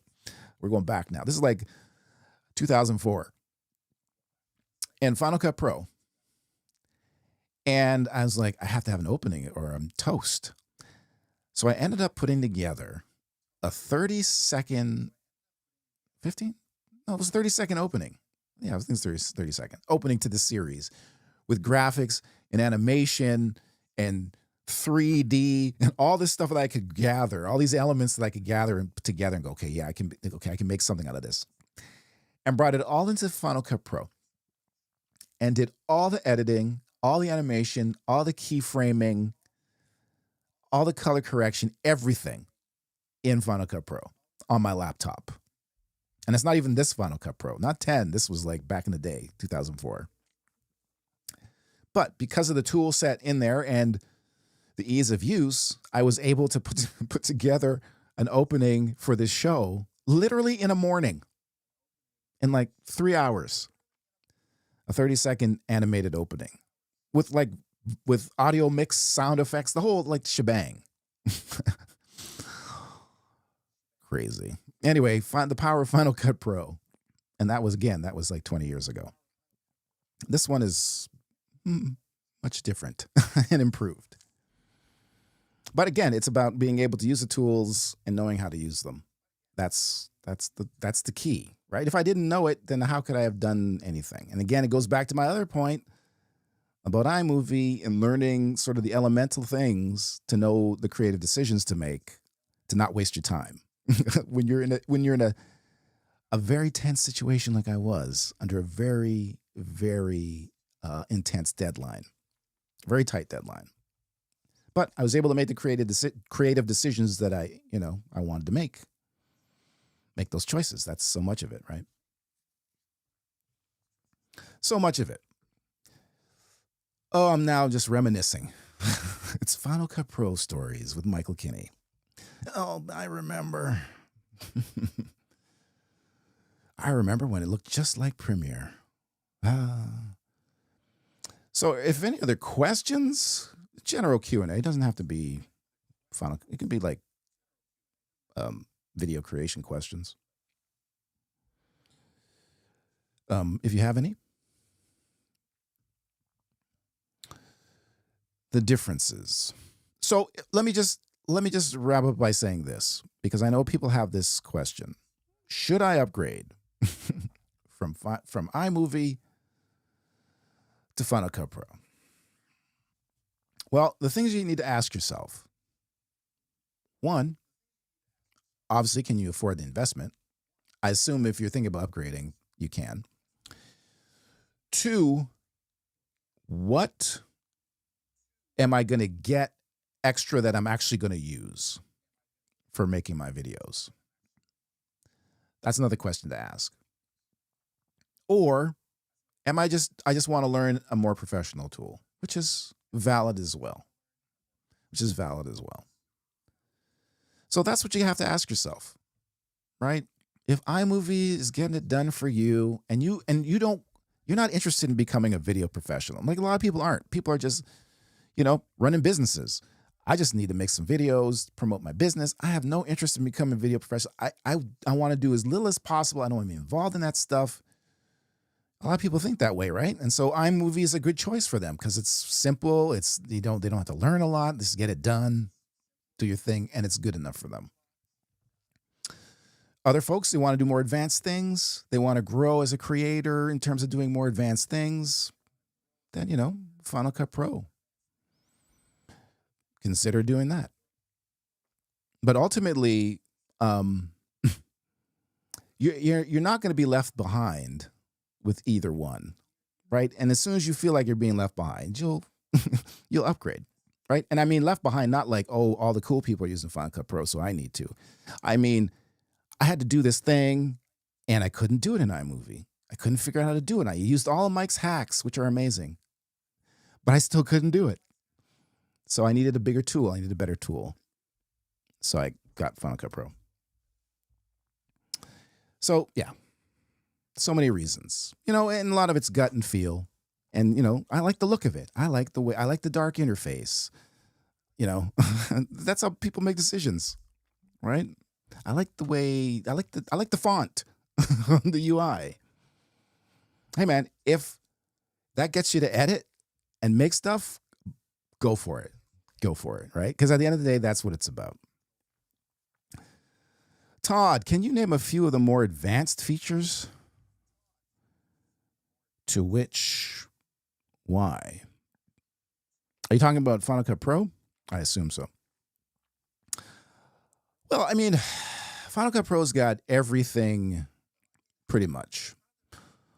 Advanced features, if you want to get to some more advanced effects like the new in Final Cut Pro 11, they've got that magic mask, which basically using AI, machine learning, can remove basically what's called rotoscoping, which is, if you have a video of somebody, say, walking, and you want to just have them, you want to put something different in the background or something behind them, before you would have to do what's called rotoscoping, and you would have to mask out the person meticulously, frame by frame, drawing a mask, which people did for a living for many, many years. Takes a long time, though. With Magic Mask, AI does it. It can tell what the person, subject, remove, and so it'll do it instantly. So that kind of stuff is, if you're doing a lot of that kind of stuff, yeah, man, Final Cut Pro is, I don't do a lot of that stuff. But if you did, that's, Final Cut Pro has got that feature finally in Final Cut Pro 11. Final Cut Pro's, what else? Color management, correction and stuff is very advanced. It's very good. Audio is too, but audio is kind of hidden. You have to kind of dig a bit. Like I showed earlier about the components versus channels and adding filters and stuff like that. Once you dig into it, though, it's pretty powerful. But Apple has Logic, which is its high-end digital audio workstation, which has really got a lot of audio power. I'm trying to think what else is really advanced. But I think also what I mentioned about the organization of the whole thing about roles and lanes. Final Cut Pro, when they designed it, they definitely designed it for long, complex projects. Because essentially you have a database in there. And you can sort clips. That's one of the things I remember back in the day. Oh my gosh. If you had and I was editing half-hour dramas, and I had at least, I don't know, a couple hundred cuts at least each show. It was insane. Cutaway, reaction shots, lots of cuts, lots of different shots, yeah. Anyway, so if you needed to find a shot, right? It's like, okay, where's that close-up of this character? It would take a while to dig through and find it. With Final Cut Pro, their indexing system, I showed you the index. It can, here, let me just go back over as I'm talking about it. Come on. There we go. So here in Final Cut Pro, we have the index button here. But I can search for stuff here, right? I can show look, I have a list of all the clips in my timeline. So I can, at a glance, figure out, okay, where's the close-up of the so-and-so? And I can actually search for it in the search bar and go right to it, which is, very fast. So for long projects, that's really, and complex with a lot of cuts and a lot of elements, if you're very good and very disciplined at using roles, assigning things, it becomes very fast to get through to things and organize things. That's a powerful feature. I remember that. It's like, oh, I could search through to find that shot, and it would take 20 minutes or whatever. Just having, because before you had to go through each shot on the timeline to see if it was the right one. Here you just go, search, and it comes up. So that's a powerful feature. Media management is very powerful in Final Cut Pro. They really put a lot of thought into it. I have a small channel. I think I will treat myself to Final Cut Pro once I hit 1,000 subs. Hey, there's a goal. Cool. It's between that and a second camera. iPhone is my main camera for now. Oh boy, such a choice. New camera or Final Cut Pro? I guess it depends on what kind of videos you're making. I'll be interested to know your decision. Because now you put the camera in the mix. Well, that's different. That's different. That changes the dynamics totally.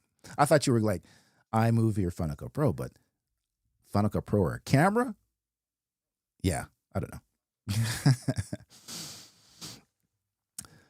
The voice isolation tool in Final Cut Pro is pretty incredible. Yes, I record a lot of elementary school projects and saved a ton of student projects because of bad room acoustics and quiet readers. Yes, exactly what I was saying. When you got to fix things, right, that's when something like Final Cut Pro is aces, because it has all those tools in there to fix stuff, right? Noise, bad color. You can do some of that stuff in iMovie, but the audio stuff, iMovie can't hold a candle to what Final Cut Pro can do. But if your footage looks good and sounds relatively good, then you don't need to do a lot of fixing, right? iMovie might do you. But yeah, when it comes to fixing stuff, yes, you need those tools, those filters.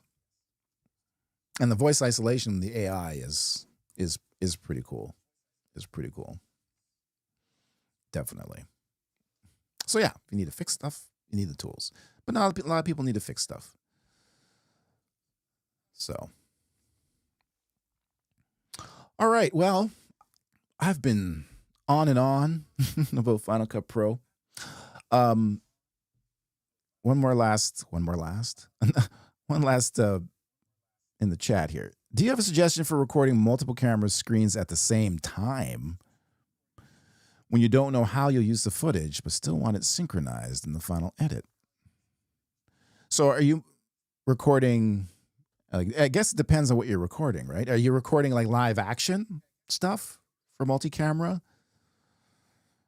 Or when you say multiple screens, are you screen recording multiple screens at the same time? I need a little bit more context. Hey, brother, remember me? Dipanshu Singh, I do remember you. Thanks, Mike. You always make me want to go and create something. Oh, that's good. That's my hope for all of you, that you go and create. Because at the end of the day, that's what this is all about, right? These are all tools to an end, right? Creating something, making something, share your knowledge, share your passion, with others. Ultimately create an experience through media, through technology. And however you get there, get there. That's what's important. Now, at the same time, tools will enhance what you can create for sure. But, the whole point is to create stuff. Oh, Microscope General View app. So this is microscope stuff you're trying to record? Like, this is like a feed from a microscope? Like an electron microscope or something like that?